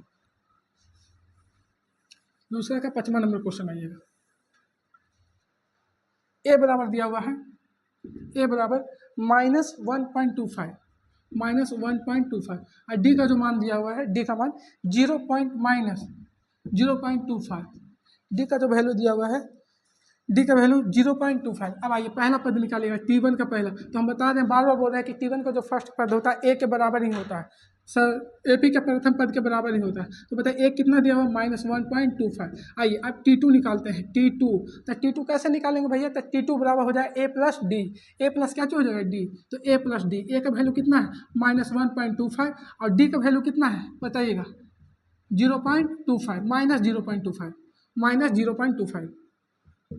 तो यहाँ पे कीजिएगा तो -1.25 और प्लस माइनस मिलकर क्या चीज बनेगा -0.25। अब बताओ 1 रुपया, देखिए घटाने में देखिएगा यहाँ देखिएगा 1 रुपया 25 पैसा है, आई सिर्फ 25 पैसा है, माइनस माइनस ऐड हो जाता है लेकिन चिन्ह क्या चेक रहता है माइनस का। तो बताओ ये हो जाएगा 1 रुपया 25 पैसा 25 पैसा, तो कितना हो जाएगा 50 पैसा, मतलब 1 रुपया माइनस 1 रुपया 50 पैसा हो जाएगा। इसको जीरो भी लिख सकते हैं ना भी लिख सकते हैं, तो हो जाएगा जाकर के 1 रुपया 50 पैसा। देखिए सिंपल जोड़िएगा, हम लोग देहात के रहने वाले हैं। ये 1 रुपया 25 पैसा और यहाँ पे सिर्फ 25 पैसा है, तो 25 कितना हो जाएगा 50 पैसा। हम लोग को दादा उस सब के देखिएगा ये सब जोड़ कंप्लीट रहता था, पॉइंट वाला तो ऐसे जोड़ के वो सब अति कर दे रहे थे। अब आइएगा यहाँ पे उन लोग का मैथ बहुत ज़्यादा, जितना उन लोग का टेबल होता था ना, टेबल हम लोग को तो टेबल अब याद ही नहीं होता। उन लोग को टेबल ये सब जोड़ दशमलव वाला 3 गुना 4 गुना ऐसे निकाल लेते थे। अब आएगा यहाँ पे ए प्लस देखिए तीसरे पद के लिए कितना होगा ए प्लस टू डी। अब बताएगा ए का वैल्यू कितना है -1.25 प्लस डी का वैल्यू कितना है, देखिएगा 2 गुने डी का वैल्यू कितना है -0.25। अब यहाँ पे ध्यान दीजिएगा, तो हो जाएगा -1.25, ये हो जाएगा प्लस माइनस माइनस गुना कीजिए, तो गुना कीजिएगा तो 25 दूनी 50 0.5 हो जाएगा, प्लस माइनस क्या हो जाएगा माइनस हो जाएगा 0.5 हो जाएगा। अब यहाँ पे ध्यान दीजिएगा 0.5।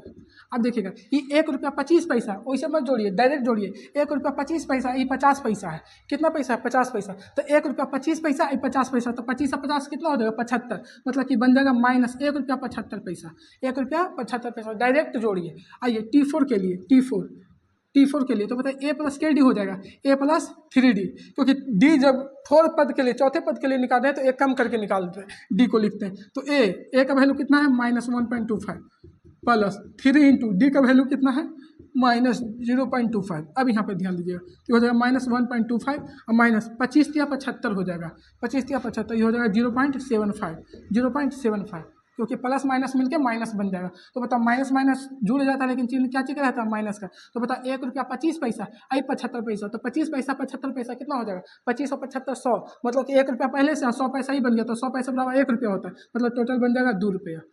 2.0 भी लिख सकते हैं या सिर्फ 2 भी लिख सकते हैं, कोई दिक्कत नहीं। तो आपका ये बन गया एपी में बन गया, ये 4 पद कह रहा था निकालने, तो अब एपी आपका बन गया जो देख लीजिए। पहला पद कितना हो जाएगा -1.25, दूसरा पद कितना हो जाएगा -1.50, तीसरा पद कितना हो जाएगा तीसरा पद हो जाएगा -1.75 और चौथा पद कितना हो जाएगा -2.0 या सिर्फ 2 भी लिख सकते हैं। आपका हो गया दूसरा नंबर क्वेश्चन। दूसरा का जाके था दूसरा का 5वां नंबर क्वेश्चन था, दूसरा का 5वां नंबर क्वेश्चन, 5 कंप्लीट हो गया। अब आते हैं तीसरा नंबर क्वेश्चन में। तीसरा नंबर क्वेश्चन में 5 कंप्लीट हो गया, आपको समझ में आ रहा होगा, हम ऐसा मान रहे हैं कि आपको समझ में आ रहा होगा। चलिए अभी ध्यान दीजिएगा, कोशिश कीजिएगा समझने के लिए, समझ में आ जाएगा, इतना तो बेसिक तोड़ के बता रहे हैं। अब यहाँ पे ध्यान दीजिएगा तीसरा नंबर क्वेश्चन जो है, तीसरा का पहला नंबर क्वेश्चन, पहले तीसरा नंबर हेडिंग क्या चेक करें जो पढ़िए, निम्नलिखित में से प्रत्येक एपी के प्रथम पद और सार्व अंतर लिखिए। चलिए ये तो और बहुत ईजी क्वेश्चन है, प्रथम पद और सार्व अंतर के लिखिएगा। तो पहला क्वेश्चन कह रहा है जो देखिएगा, पहला क्वेश्चन 3, -1, 3, -1, -1, -3 ... अच्छा इसका प्रथम पद देखिएगा, हम बताए थे कि एपी के प्रथम पद को क्या चीज़ से डिनोट करते हैं, ए से डिनोट करते हैं। तो देखिए प्रथम पद को T1 बोलेंगे। तो बता प्रथम पद को क्या चीज़ से डिनोट करते हैं, ए से, तो ए बराबर कितना दिया हुआ है 3 दिया हुआ है। अब आइएगा सार्व अंतर क्या है निकालने के लिए, सार्व अंतर, तो सार्व अंतर को डी से डिनोट करते हैं क्योंकि कॉमन डिफरेंस होता है, तो सार्व अंतर को डी से डिनोट करते हैं। और डी बराबर होता है T2 - T1, मतलब पिछलका में से अगल का घटाना है, पीछे वाला में से आगे वाला। तो पीछे वाला देखिएगा 1 है, कितना है 1 में से कितना घटा देंगे 3, तो बताओ 1 में से 3 जाए तो कितना बचेगा -2, एक जगह का और निकाल लेते हैं। आइए ये हो गया D1 निकाल लिए हैं, D2 निकाल लेते हैं D2। तो D2 जब निकालेंगे तो T3 में कर देंगे, एक पद बढ़ के D2 निकालेंगे तो एक पद बढ़ के हो जाएगा। तो T3 minus T1, T3 minus T1। तो T3 का वैल्यू देखिए, ये T1 हो गया, ये T2 हो गया, ये T3। तो T3 का मान है -1, T3 का मान कितना है -1, T2 हो जाएगा यहाँ पर, सॉरी T3 माइनस T2। अब यहाँ देखिए T3 का मान कितना है -1, और T1 का मान कितना है जाकर के 1, T1 का मान 1। तो बताइए -1 -1 जुड़ जाएगा तो कितना हो जाएगा -2। देखिए दोनों जगह सारे अंतर का मान सेम है, इसका मतलब एपी में है। ऐसे भी क्वेश्चन बोल दिया था कि एपी में। तो ये हो गया आपका तीसरा का फर्स्ट नंबर क्वेश्चन। प्रथम पद पूछा था तो तीसरा का प्रथम पद ए ही होगा। जो प्रथम पद है T1 ही होता है जो ए के बराबर होता है, तो प्रथम पद 3 हो गया। सार अंतर होता है T2 माइनस T1 मतलब पिछलका में से अगल का घटाना। अब आएगा इसका दूसरा नंबर क्वेश्चन।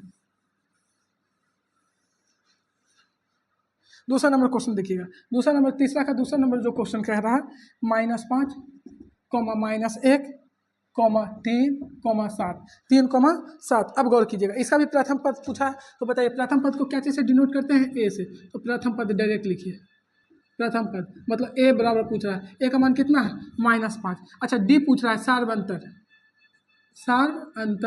तो सार्व अंतर बराबर डी बराबर बताएगा T2 माइनस क्या होता है T1। तो T2 माइनस T1। और जब एपी में बोल रहा है तो 2-3 जगह निकालने की जरूरत नहीं है, एक ही जगह निकाल लीजिए। तो T2 का वैल्यू कितना है T2, ये T1 हो गया, ये T2 हो गया, ये T3, ये T4। तो T2 -1, T2 कितना है -1, और T1 कितना है -5। ये तो माइनस पहले से ही क्वेश्चन में ही ऑलरेडी था, यहाँ फॉर्मूला में ही माइनस आया था, ये क्वेश्चन में माइनस। तो माइनस मिलकर क्या चीज बनेगा -1 का माइनस मिलकर प्लस बन जाएगा, ये 5 हो जाएगा। मतलब 5 में से 4 जाएगा तो 1 जाएगा, तो कितना बचेगा 4 बचेगा। मतलब इसका सार अंतर का मान कितना हो जाएगा 4। अब आएगा तीसरा नंबर क्वेश्चन। तीसरा नंबर क्वेश्चन कितना कह रहा है देखिएगा, 1/3, 5/3, 9/3, 13/3। अब यहाँ पे देखिएगा प्रथम पद पूछा है इसमें, तो पहले प्रथम पद बताइए। प्रथम पद ए बराबर, तो देखिए प्रथम पद कौन है 1/3। अब सार्व अंतर पूछा है, सार्व अंतर जिसको कॉमन डिफरेंस बोलते हैं, सार्व अंतर। तो बताओ T2 माइनस T1, पीछे वाला में से आगे वाला घटाना है, T2 माइनस T1। तो देखिएगा T2 कितना है 5/3 और T1 कितना है 1/3। तो जब एलसीएम लीजिएगा तो एलसीएम 3 हो जाएगा। तो बताओ 5 - 1 हो जाएगा, 5 - 1 बराबर 4/3। सार्व अंतर का वैल्यू कितना हो गया 3। और भी जगह निकालने की कोई जरूरत नहीं है, क्योंकि क्वेश्चन पहला ही बोल दिया एपी में है। तो जब एपी में है तो हम ज़्यादा काहे दिमाग लगाने के लिए जाएंगे, एक ही जगह निकाल देंगे, 4/3 हो जाएगा। अब आएगा नेक्स्ट क्वेश्चन, तीसरा का चौथा नंबर क्वेश्चन। 3 तक बता दिए, तीसरा का चौथा नंबर क्वेश्चन देखिएगा। तीसरा का चौथा नंबर क्वेश्चन 0.6, 0.6, 1.7, 2.8, 3.9, 3.9 ... क्वेश्चन पहला ही बोल दिया है एपी में है। जब क्वेश्चन एपी में बोल दिया है तो 3-4 जगह साल अंतर निकालने की जरूरत नहीं है, एक ही जगह में क्लियर हो जाएगा। अब यहाँ पे ध्यान दीजिएगा, तो पहले देखिए इसका प्रथम पद को क्या चीज़ से डिनोट करते हैं, ए से। तो ये हो जाएगा प्रथम पद 0.6। प्रथम पद मतलब पहला टर्म कौन सा है, तो 0.6 है पहला टर्म। ये तो देखने से भी पता चला कि प्रथम पद 0.6 है। अब आएगा सार्व अंतर निकालेंगे, क्या चीज़ निकालेंगे सार्व अंतर। तो सार्व अंतर का फॉर्मूला क्या होता है बताइएगा, सार्व अंतर का फॉर्मूला क्या होता है T2 minus T1, T2 minus T1। तो T2 माइनस T1, आइए T2 कितना है भैया, तो 1.7 माइनस T1 का वैल्यू कितना है 0.6। बताओ 1 रुपया, यहाँ पे ध्यान दीजिएगा, ये हो जाएगा 7 में से 6 जाएगा तो कितना बचेगा 1 रुपया में से 0 रुपया जाएगा तो 1 ही बचेगा, मतलब 1 रुपया 10 पैसा, 1 रुपया 10 पैसा, यही आंसर हो जाएगा सार्व अंतर का मान। और एक आध जगह निकाल लेते हैं संतुष्टि के लिए, क्या सही है या गलत है। तो आइए सार्व अंतर D1 ले लेते हैं, कि पहला निकालें तो D1 हो जाएगा। अच्छा एक और निकाल लेते हैं सार्व अंतर, D2 निकाल लेते हैं। अच्छा जब D2 निकालिएगा तो क्या चीज लिखेंगे T3 माइनस T2। D2 निकाले तो तीसरा टर्म लेंगे, तीसरा टर्म माइनस दूसरा टर्म, क्योंकि दूसरा टर्म के बीच का निकाल रहे हैं, तो हो जाएगा तीसरा टर्म माइनस दूसरा टर्म। तो तीसरा टर्म कितना है 2.8 माइनस T2 का मान कितना है 1.7। अच्छा बताओ ये 8 में से 7 जाएगा तो 1 बचेगा, 2 में से 1 जाएगा तो कितना बचेगा। देखिए दोनों जगह सेम आया है, सार्व अंतर का मान क्या चाहिए मेरा सही निकाला हुआ है। तो आपका हो गया खत्म, तीसरा का 4 नंबर तक क्वेश्चन खत्म हो गया। अब आएगा चौथा नंबर क्वेश्चन देखिएगा। फोर्थ नंबर क्वेश्चन देखिएगा, कह रहा है निम्नलिखित में से कौन सा एपी है, यदि कोई एपी है तो सार्वंतर और ज्ञात कीजिए, और 3 पद लिखना है, 3 नेक्स्ट पद लिखना है, 3 क्या चीज लिखना है, नेक्स्ट पद। तो पहले देखिएगा, अगर आपको 3 अगला पद लिखना है तो उसमें कॉमन डिफरेंस जो सार्वंतर है वो जोड़िएगा तभी तो आगे जाइएगा। तो कोई अगर अगला पद लिखना है तो उसमें सार्वंतर क्या चीज करना पड़ेगा, जोड़ना पड़ेगा, मतलब कॉमन डिफरेंस जोड़ना पड़ेगा। और अगर पीछे वाला पद लिखना है तो घटाना पड़ेगा, आगे वाला पद में सार्वंतर जोड़ना पड़ेगा, पीछे वाला के लिए क्या चीज करना पड़ेगा, घटाना पड़ेगा। अब यहाँ पे आइएगा तीसरा नंबर जो क्वेश्चन, चौथा नंबर का, चौथा का फर्स्ट, 3 तक तो खत्म करवा दिए, चौथा का फर्स्ट नंबर क्वेश्चन देखिएगा। चौथा का पहले तो कह रहा है कि एपी में है या नहीं, तो एपी जांच करने के लिए सिंपल उपाय है, आपको क्या चीज निकालना पड़ेगा, सार्वंतर, क्योंकि समानांतर श्रेणी में है या नहीं ये सार्वंतर ही बताएगा। मतलब कि समानांतर श्रेणी का औकात पता करना है, समानांतर श्रेणी का क्या चीज पता करना है, औकात, तो उसके लिए सार्वंतर आपको निकालना जरूरी है। चलिए आइए अब पहला क्वेश्चन देख लेते हैं। 2 4 6 2 4 8 16, 2 4 8 16। पहले तो इस क्वेश्चन को ये क्लियर कीजिए कि एपी में है या नहीं। इस क्वेश्चन को पहले औकात बता दीजिए कि एपी में है या नहीं, मतलब सार्वंतर निकाल के चेक कर लीजिए। तो पहले आइए यहाँ पे निकाल लेते हैं D1, क्योंकि इसमें 2-3 जगह निकालना पड़ेगा। क्यों, क्योंकि एक जगह क्या पता यहाँ पे होगा इक्वल, यहाँ पे इक्वल कर देगा, क्या यहाँ पे इक्वल ना हो, ये चलते 2-3 जगह निकालना पड़ेगा सार्वंतर। कम से कम एक जगह निकाल के आप क्लियर नहीं कह सकते हैं कि समानांतर श्रेणी में है, क्या पता यहाँ पे है, यहाँ पे इक्वल है, सार्वंतर का मान ये दोनों दे देगा सेम, और यहाँ पे अलग हो जाएगा। ये चलते 2 जगह, कम से कम 2 जगह निकालना पड़ेगा। अब आइएगा यहाँ पे तो देखिएगा D1 निकाल दें तो T2 माइनस क्या हो जाएगा, T1, T2, क्योंकि D1 निकाले तो दूसरा पद में से पहला पद घटा देंगे, तो 4 हो गया T2 का मान, T1 का मान कितना हो गया 2, तो 4 में से 2 जाएगा तो कितना बचेगा 2, यहाँ पे तो सार्वंतर निकल गया। फिर देखेंगे D2 निकाल दें, एक जगह और निकालेंगे, क्योंकि एक जगह क्लियर नहीं, एपी वाला क्वेश्चन पूछ देगा कि एपी में है या नहीं, तो कम से कम 2 जगह जरूर निकाल लीजिएगा। D2, तो D2 के लिए क्या हो जाएगा T3, जैसे D2 बोला तो एक एक्स्ट्रा बढ़ेगा, T3 minus T2, T3 minus T2, T3 का वैल्यू कितना है 8, और T2 का मान कितना है 4, मतलब 8 में से 4 जाएगा तो कितना बचेगा 4, 8 में से 4 गया तो 4। क्या दोनों जगह सार्वंतर का मान सेम है, नहीं, जब सार्वंतर का मान सेम ही नहीं भैया, एक जगह 2 आ रहा है सार्वंतर का मान, एक जगह कितना आ रहा है 4, तो ये समानांतर श्रेणी में कहाँ से हो सकता है। समानांतर श्रेणी का मतलब ये होता है कि जब अंतर समान हो, अंतर समान हो, एक जगह 2 है एक जगह अंतर 4 है, तो ये समानांतर श्रेणी में नहीं है। तो पहले तो जब समान लिख देंगे कि समानांतर श्रेणी में नहीं है, समानांतर श्रेणी मतलब इसी को एपी कह सकते हैं, समानांतर श्रेणी में एपी में नहीं है, एपी में है ही नहीं, तो फिर हम आगे वाला पद कैसे लिखेंगे, कितना जोड़ेंगे आगे वाला पद में, ये तो हम कह ही नहीं सकते, क्योंकि कहीं छोटा 2 जोड़ रहा है, कहीं 4 जोड़ रहा है, तो क्या हम अपने मन से 6 जोड़ देंगे, कभी 8 जोड़ देंगे, नहीं, फिर गलत हो जाएगा। तो यही चलते समानांतर श्रेणी में है ही नहीं, और जब है नहीं तो फिर नेक्स्ट पद हम लिख नहीं सकते हैं, क्योंकि जब बराबर अंतर होता तभी तो हम आगे जोड़ते उतना, इसमें तो अंतर बराबर है ही नहीं है, तो ये समानांतर श्रेणी में नहीं है। अब आएगा नेक्स्ट क्वेश्चन, फोर्थ का दूसरा नंबर क्वेश्चन। तो कोई भी समानांतर श्रेणी का अगर औकात पता करना है, बार बार बोल रहे हैं, किसी भी समानांतर श्रेणी का अगर औकात पता करना है तो उसका क्या चीज निकालना पड़ेगा, सार्वंतर निकालना पड़ेगा। अब आइएगा नेक्स्ट क्वेश्चन, कॉमन डिफरेंस जिसको बोलते हैं, चौथा का दूसरा नंबर क्वेश्चन। 2 5/2, 2 5/2, 3, 7/2।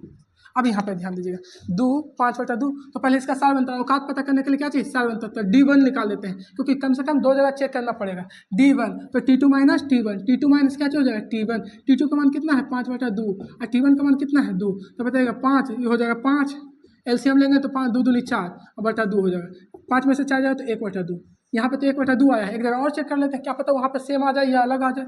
यहाँ पे देखिएगा तो D2 निकालेंगे, तो पता है D2 के लिए क्या चल जाएगा T3 minus T2, T3 minus T2, T3 minus T2, मतलब कि तीसरा टर्म में से कौन सा टर्म घटाना है, दूसरा टर्म, तो तीसरा टर्म कितना है 3, और दूसरा टर्म कितना है 5/2, तो बताइए यहाँ पे 3 दूनी 6, 6 में से 2 5 जाएगा, 6 माइनस 5/2, तो कितना हो जाएगा 1/2। देखिए दोनों जगह सार्वंतर का मान सेम है। अब जब सार्वंतर का मान सेम है तो हम आगे वाला पद लिख सकते हैं। तो अब यहाँ पे ध्यान दीजिएगा, ये हो गया पहला पद, ये हो गया दूसरा, ये तीसरा, ये चौथा। अब हमको लिखना कौन सा पद है, 5वां पद लिखना है। कौन सा पद लिखना है, 5वां पद। इसको 2 तरह से भी बना सकते हैं। अब देखिएगा 5वां पद लिखने के लिए तो या तो इसमें 1/2 जोड़ दीजिए, और नहीं तो फिर 5वां पद के लिए डायरेक्ट लिख सकते हैं, इससे भी बना सकते हैं 5वां पद।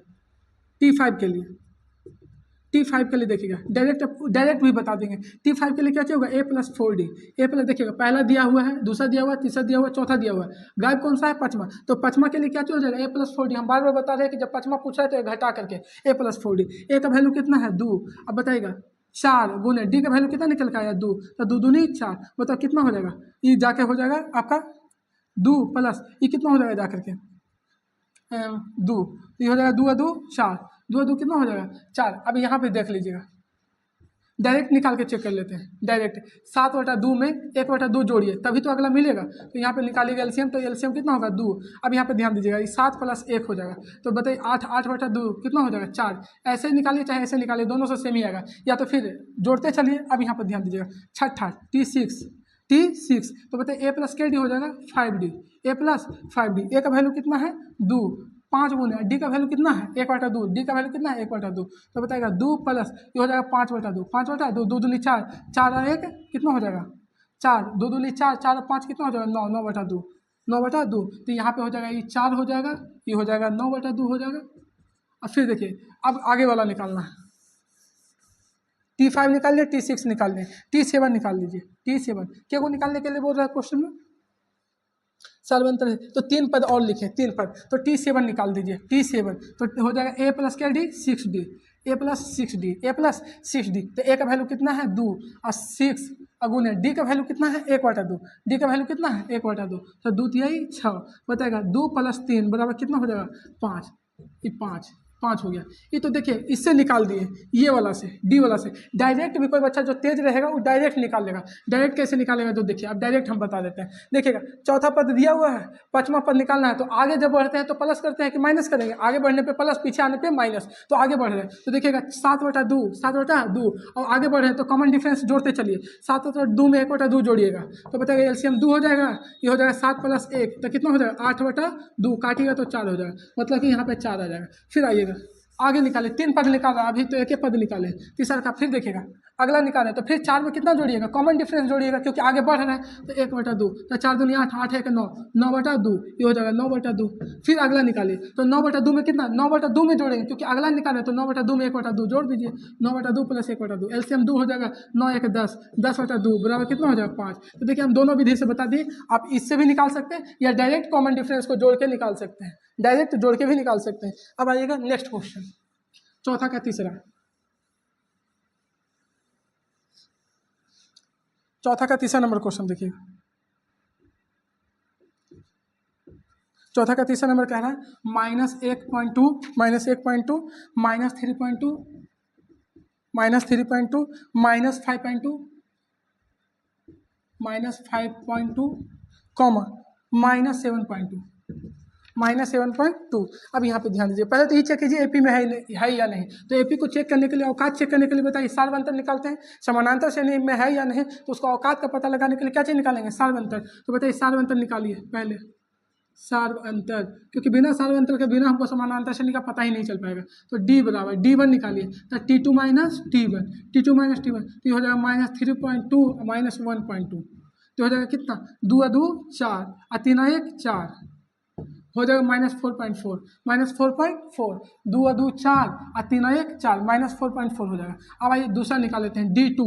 तो जब D2 निकालेंगे तो बताइए क्या होगा T3 - T1, D2 दूसरका निकाले तो तीसरका में से दूसरका के बीच का अंतर निकाल रहे हैं सार्वंतर, जब दूसरे का बीच का निकाल रहे हैं तो तीसरका में से कौन घटा देंगे दूसरा का, तो T3 माइनस हो जाएगा T2। तो T3 का वैल्यू कितना है भैया, T3 देखिए पहला हो गया, दूसरा हो गया, तीसरा का हो गया, ये हो जाएगा -5.2 और माइनस, और फिर माइनस आएगा 3.2, तो माइनस माइनस क्या हो जाएगा प्लस, माइनस माइनस प्लस, देखिए यहाँ पे माइनस था, माइनस छूट गया था, माइनस माइनस क्या हो जाएगा प्लस, तो -5.2 और माइनस माइनस प्लस 3.2।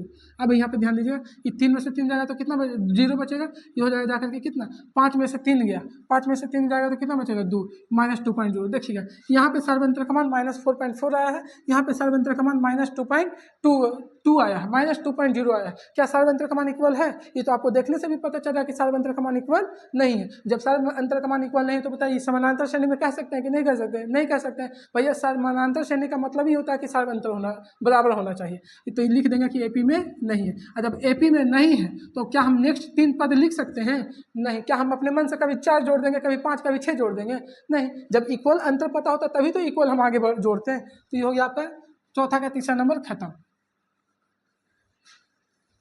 आइएगा चौथा नंबर क्वेश्चन, आइएगा चौथा का चौथा नंबर क्वेश्चन, चौथा का चौथा नंबर क्वेश्चन जो कह रहा है जो देखिएगा -10, -6, -2, डॉट डॉट डॉट। अब यहाँ पे ध्यान दें, फिर देखिए हम बार बार बोल रहे हैं कि समानांतर श्रेणी में है या नहीं, उसका औकात का पता लगाने के लिए सार्वंतर निकालिए। तो सार्वंतर मतलब D1 निकालिए, कम से कम दो जगह जरूर निकालेगा। तो बताइए D1 बराबर होता है T2 माइनस T1, तो यहाँ पे T2 -6 और माइनस ये हो जाएगा -10, माइनस माइनस क्या हो जाएगा प्लस, माइनस माइनस प्लस, तो -6 + 10, तो यहाँ पे कितना हो जाएगा 4 हो जाएगा। फिर एक जगह और निकाल लेते हैं, D2 निकाल लेते हैं। तो बताओ D2 के लिए क्या होगा T3 minus T2, T3 minus T2, बताइए T3 का वैल्यू कितना है भैया -2, T3 का वैल्यू -2 और इसका मान कितना है माइनस, यहाँ पे देखिएगा -6, क्या हो जाएगा -6, ये हो जाएगा -2 और माइनस माइनस प्लस कितना होगा 6, बताओ 6 में से 2 जाए तो कितना 4। अब बताओ दोनों जगह सार्व अंतर का मान इक्वल है या नहीं, हाँ है, दोनों जगह सार्व अंतर का मान क्या चाहिए इक्वल। जब सार्व अंतर का मान इक्वल है तब एपी में लिख सकते हैं, नेक्स्ट लिख सकते हैं। अब डायरेक्ट हम कर देते हैं, बताइए सार्व अंतर का मान कितना आ रहा है 4, तो बताओ 2 में 4 जोड़ेंगे, क्योंकि आगे बढ़ने पर जोड़ा जाता है, आगे बढ़ने पर क्या कीजिएगा जोड़िएगा, तो 2 में 4 जोड़िएगा तो 6, 6 में 4 जोड़िएगा तो 10, 10 में 4 जोड़िएगा तो 14, आगे बढ़ने पे जोड़ेंगे तो 3 को निकालने के लिए कह रहा था, निकाल दिए। 2 में 4 जोड़े 6, 6 में 4 जोड़ेंगे 10, 10 में 4 जोड़ेंगे 14, आगे बढ़ने पे जोड़ेंगे, पीछे आने पे माइनस करते हैं, तो आगे जाने पे सार्व अंतर को क्या चीज कर रहे हैं ऐड कर रहे हैं। तो देखिएगा 2 में 4 सार्व अंतर 4 था, तो 2 में 4 जोड़ेंगे तो 6, 6 में 4 जोड़ेंगे तो 10, 10 में 4 जोड़ेंगे तो 14। अब आइएगा नेक्स्ट क्वेश्चन पे चलते हैं। नेक्स्ट क्वेश्चन देखिएगा 5वां नंबर क्वेश्चन, 5वां 3, 3 + √2 + 3 + 2 √2, 2 √2 सॉरी 2 √2 है, फिर है 3 + 2 √2, फिर है 3 + 3 √2। अब यहाँ पे ध्यान दीजिएगा, फिर पहले तो ये चेक कीजिए कि एपी में है या नहीं, एपी में है या नहीं। अब यहाँ पे ध्यान दीजिएगा, तो पहले एपी को चेक करने के लिए क्या चीज निकालते हैं सार्व अंतर, तो बताइएगा यहाँ पे डी निकालेंगे, D1, तो D1 बराबर हो जाएगा T2 माइनस T1, D1 बराबर होता है T2 का मान कितना है 3 + √2 और -3, तो बताइए यहाँ पे 3 में से 3 जाएगा तो ये तो कैंसिल हो जाएगा, तो सिर्फ √2 बचेगा। फिर आइए फिर निकालते हैं D2 निकालते हैं, क्या चीज निकालते हैं D2, तो D2 निकालिएगा, तो बताइए क्या हो जाएगा T3 minus T2, T3 minus क्या हो जाएगा T2, T3 का मान है कितना, यहाँ पे देखिएगा 3 + 2 √2, 3 + 2 √2 और T2 का मान कितना है -3 -√2, 3 + √2, यही ना है। अब यहाँ पे ध्यान दीजिएगा 3 + 2 √2, यहाँ पे चिन्ह परिवर्तन हो जाएगा, बच्चा यही गलती करता है, वो चिन्ह परिवर्तन। देखिए जैसे ही माइनस का सिंबल आगे लगा हुआ है तो अंदर घर के अंदर जितना भी है सबका चिन्ह परिवर्तन हो जाएगा, जो प्लस में रहेगा माइनस में, जो माइनस में रहेगा प्लस में। तो देखिए 3 प्लस में था तो माइनस में 3 हो जाएगा, 2 प्लस में था तो कुछ हो जाएगा माइनस में। अब ये देखिए ये खत्म हो गया, बताओ 2 √2 में से एगो √2 चल गया, यहाँ पे √2 दो गो है और 2 में से एगो चल गया तो क्या बचेगा एगो, सिंपल घटाओ, ज़्यादा दिक्कत नहीं होगा।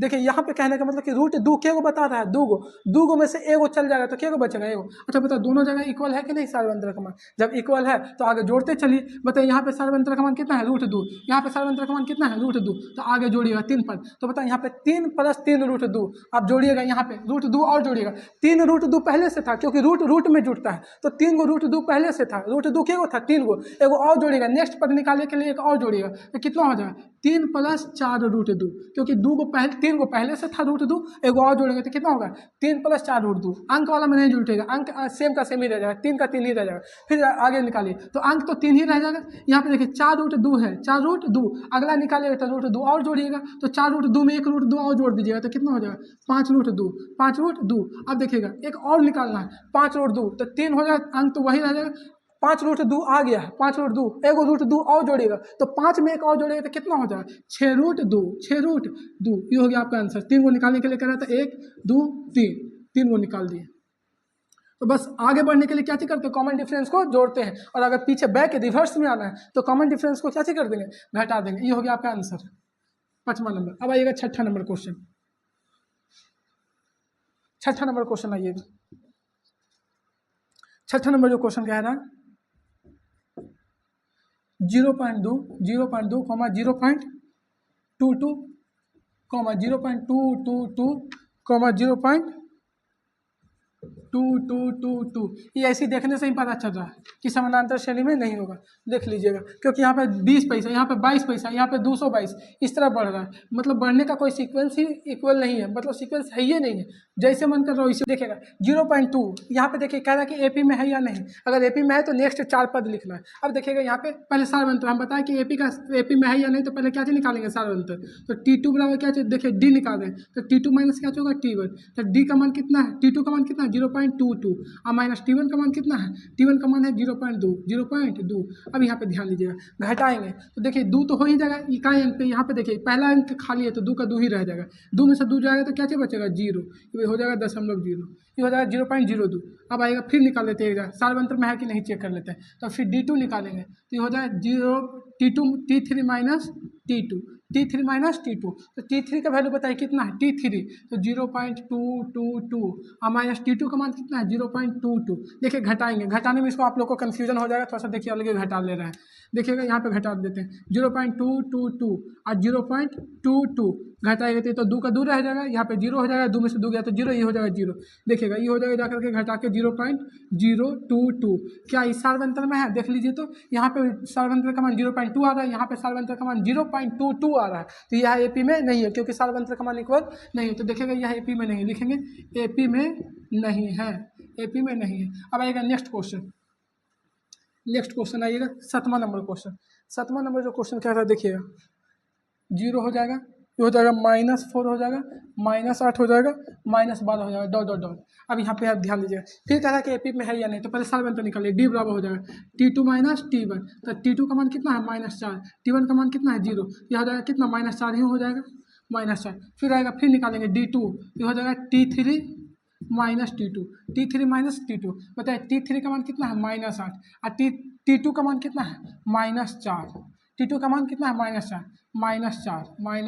तो माइनस माइनस क्या हो जाएगा प्लस, तो ये हो जाएगा -8 और +4, तो बताओ कितना हो जाएगा, -4 हो जाएगा। अब बताइए सब में -4 जुटेगा क्योंकि आगे बढ़ने पे कॉमन डिफरेंस जोड़ते हैं, तो बताओ -4 12 पहले से है और -4 जोड़िए तो -12 -4 कितना हो जाएगा -16, माइनस माइनस जुड़ जाता है लेकिन चिन्ह माइनस का रहता है, तो हो जाएगा -16। फिर -16 में -4 जोड़िएगा तो हो जाएगा -20, फिर -20 में 4 जोड़िएगा तो -24, फिर -24 में 4 जोड़िएगा तो -28, क्योंकि आगे बढ़ने पे कॉमन डिफरेंस को जोड़ते हैं, तो देखिए -12 में -4 जोड़िए तो माइनस माइनस प्लस होता है, लेकिन सिंबल क्या चीज़ का रह जाता है माइनस का, तो -12 4 16 हो जाएगा, 16 4 20 हो जाएगा, 20 4 24 हो जाएगा, 24 4 क्या हो जाएगा 28, और सिंबल माइनस का ही रह जाएगा क्योंकि माइनस माइनस जुड़ जाता है लेकिन चिन्ह माइनस का रहता है। अब आइएगा, ये हो गया आपका 7वां नंबर क्वेश्चन हो गया।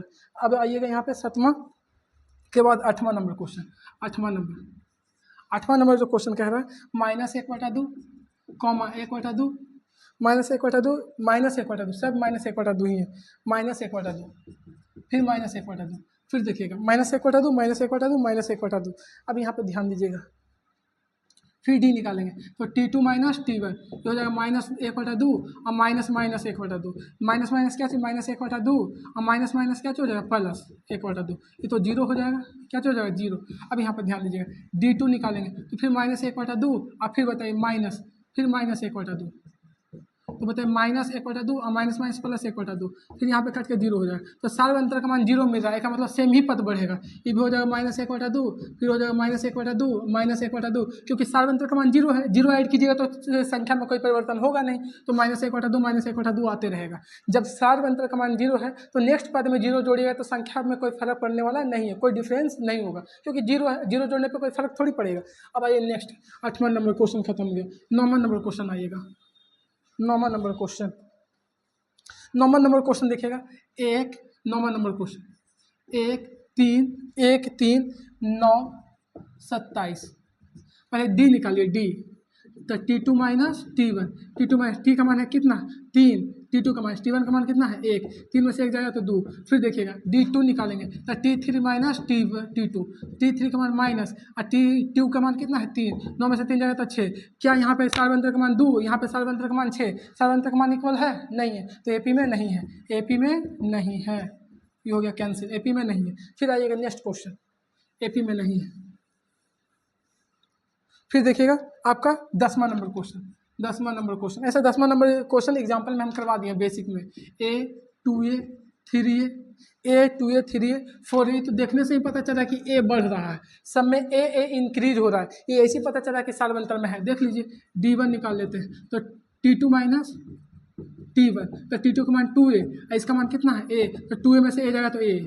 फिर देखेंगे D2 निकाल लेते हैं, तो T2 T3 माइनस T2, तो T3 का मान कितना है 3a और माइनस 2a, कितना बचेगा 3a में से 3 गो a में से 2 गो a चल गया, 3 गो a में से 2 गो a चल गया, तो कितना बचेगा a बचेगा। तो बताओ a सब में a इंक्रीज करेंगे, तो 4a में एक और a जोड़िएगा तो कितना हो जाएगा 5a, 5a में एक और a जोड़िएगा तो कितना हो जाएगा 6a, 6a में एक और a जोड़िएगा तो कितना हो जाएगा 7a। चलिए आंसर हो गया। फिर आइएगा आप जा करके 11 नंबर क्वेश्चन, 10 नंबर तक हो गया कंप्लीट, 11 नंबर क्वेश्चन आइएगा। 11 नंबर क्वेश्चन ए हो गया, ए स्क्वायर ए क्यू, फिर देखिएगा ये हो जाएगा ए के पावर 4। ये तो देखने से ही पता चल रहा है कि भाई कभी पावर 2 बढ़ रहा है, कभी पावर 3 बढ़ रहा है। जब पावर बढ़ रहा है, जब पावर बढ़ रहा है तो पावर वाला संख्या जब बढ़ रहा है, इंक्रीज हो रहा है, पावर इंक्रीज हो रहा है, तो ये कभी एपी में नहीं होगा, एपी में नहीं है। ये देखने से ही पता चल रहा है पावर बढ़ रहा है। कहीं देखिए ए पावर 1 है, पावर 2 है, पावर 3 है, तो जब पावर बढ़ता है पावर तो कभी भी एपी में नहीं होता, इस बात को याद रखिएगा। नहीं तो घटा के देख लीजिए D1 का मान देखिएगा ए स्क्वायर माइनस ए।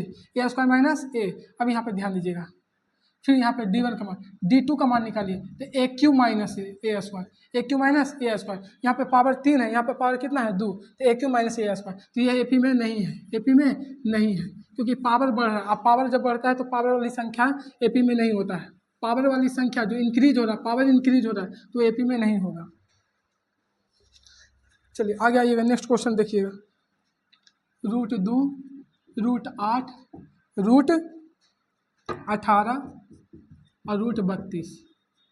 देखिएगा पहले एपी में है या नहीं, पहले इसको देखिए, लिख सकते हैं √2 लिख सकते हैं। इसको लिखने का तरीका बता दें, 4 गुने 2 लिख सकते हैं, 4 दूनी 8, और 4 इसलिए 4 के फॉर्म में तोड़ रहे हैं क्योंकि 4 का वर्गमूल निकल जाएगा। उसी तरह बताइए इसको कितना में तोड़ेंगे कि इसका वर्गमूल निकल जाना चाहिए, कम से कम एक उस संख्या का वर्गमूल निकल जाना चाहिए। तो आपको दिमाग में आ रहा होगा 9 गुने 2, 9 दूनी 18, 9 का वर्गमूल निकल जाएगा। आप ही बताइएगा इसका कौन सा ऐसा संख्या में जोड़े जिसमें से एक का वर्गमूल निकल जाए। तो देखिए 32 है, क्या चाहिए 32, तो 16 दूनी 32, क्योंकि 16 का वर्गमूल निकल जाएगा। अभी यही देखिएगा √2 हो जाएगा, यहाँ पे हो जाएगा 2√2, क्योंकि 4 का वर्गमूल 2 निकलेगा, एगो के नहीं निकलेगा। 3 का 9 का वर्गमूल 3 होगा, 3√2। उसी तरह 16 का वर्गमूल 4 होगा, 4√2।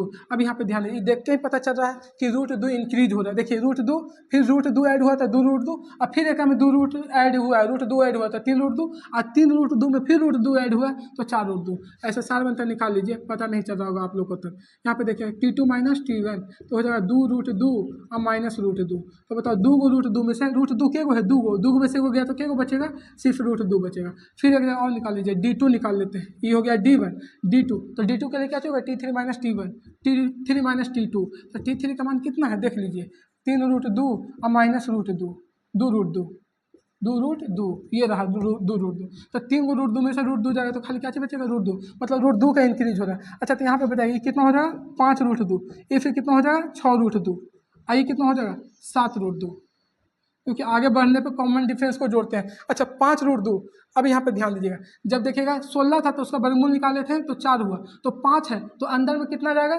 स्क्वायर जाएगा, तो 5 का स्क्वायर कितना हो जाएगा 25, 25 गुने √2 तो पहले से ही अंदर में। इसी तरह देखिएगा 6 है तो 6 जब अंदर जाएगा घर के अंदर तो 6 का स्क्वायर कितना 36, तभी तो 36 का वर्गमूल 6 निकला था भैया, तो 6 हो जाएगा ये गुने 2। उसी तरह देखिएगा 7 है तो 7 के अंदर में जाइएगा लेकर के तो 49 हो जाएगा, घर के अंदर जाएगा तो स्क्वायर 49, और √2 तो पहले से ही था, तो देखिए 25 दूनी 50। अब इसको डायरेक्ट आंसर जो दे रहा है ये हो जाएगा 50 √50। इसका देखिएगा 36 दूनी कितना होता है, 6 दूनी 12, तो 2 हाथ में 1 3 6 1 7 72, इसका हो जाएगा 72। उस 49 दूनी 9 दूनी 18 का 8 हाथ में 1 है, 9 दूनी 18 का 8 हाथ में 1, और 4 दूनी 8 1 9 98, √98 हो जाएगा। ये आपका आंसर दे रहा है, क्योंकि देखिएगा यहाँ पे आप खाली √2, 5√2 6√2 7√2, जब 5 को अंदर ले जाएगा तो 5 25 हो जाएगा, 25 √2 पहले से ही था, 6 को अंदर ले जाएगा तो 6 6 36, क्योंकि 36 का वर्गमूल बाहर निकला होगा, 6 बाहर आएगा मतलब अंदर में 36 था तभी तो 6 वर्गमूल निकल के आया है, 49 अंदर में था तभी तो वर्गमूल 7 निकल के आया है। तो यही चलता हम इसको अंदर ले गए तो 49 हो गया, और 49 दूनी 98, वही 98 ले दिया ऊपर गुना करके। अब आइएगा नेक्स्ट क्वेश्चन देखिएगा,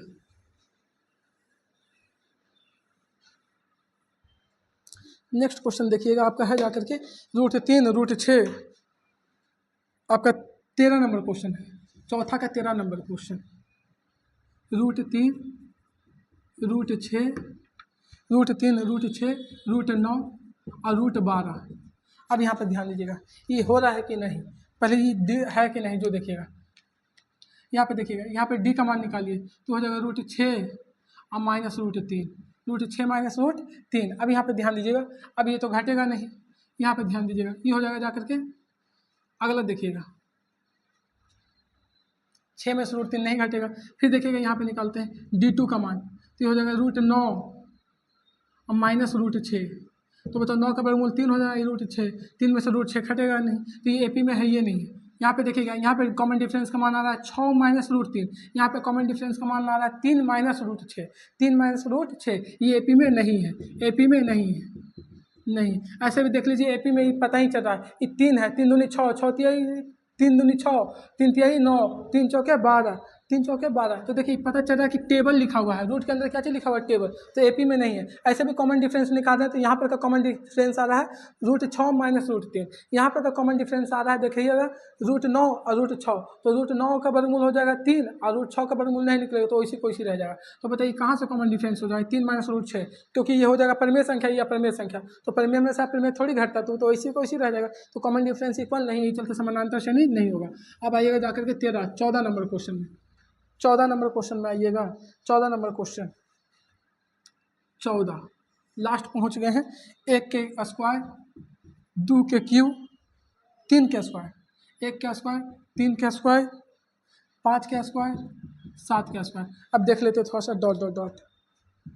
1 का स्क्वायर 1, 3 का स्क्वायर 9, 5 का स्क्वायर 25 और 7 का स्क्वायर 49। अब कॉमन डिफरेंस देख लीजिए, यहाँ पे देखिएगा D, तो T2 माइनस T1, तो T2 का मान 9 और T1 का मान 1, 9 में से 1 गया तो 8। फिर देखेंगे यहाँ पे निकाल लेते हैं D2, तो T3 माइनस T2, T3 का मान कितना है 25 और T2 का मान कितना है 9, 25 में से 9 जाए तो 16। भैया यहाँ पे सार्वंत्र का मान 8 है, यहाँ पे सार्वंत्र का मान 16। क्या सार्वंत्र का मान इक्वल है? जब इक्वल नहीं होते समानांतर श्रेणी में नहीं है, क्योंकि सार्वंत्र का मान इक्वल होता है तभी समानांतर श्रेणी में होता है। अब आएगा next question 15 number, 15 number question देखिएगा। 1 का स्क्वायर 5 का स्क्वायर, 15 नंबर क्वेश्चन, 1 का स्क्वायर 5 का स्क्वायर 7 का स्क्वायर, 1 का स्क्वायर 5 का स्क्वायर 7 का स्क्वायर, और फिर दिया हुआ है जाकर के 73 डॉट डॉट डॉट, लास्ट में 73 दे दिया। 1 का स्क्वायर 1 ही होगा, 5 का स्क्वायर 25 होगा, 7 का स्क्वायर 49 होगा और लास्ट में 73 है।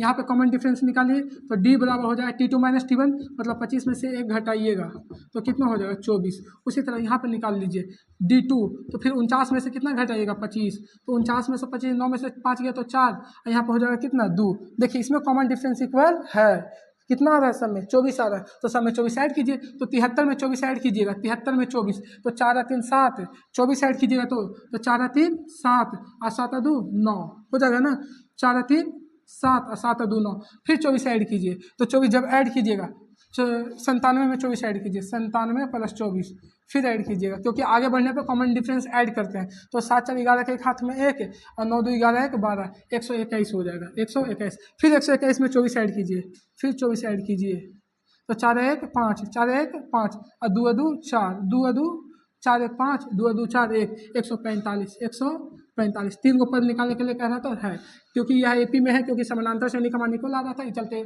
सब में 24 24 ऐड करके नेक्स्ट पद निकाल दिए। तो आपका यहाँ पे 5.1 एक्सरसाइज समाप्त हुआ। इसके लिए आपको बेहतर ढंग से समझाने की कोशिश किए हैं। अगर वीडियो आपको अच्छा लगा होगा तो लाइक कीजिएगा, सब्सक्राइब कीजिएगा और अपने दोस्तों में शेयर कीजिएगा। जब तक के लिए tata, bye bye, take care.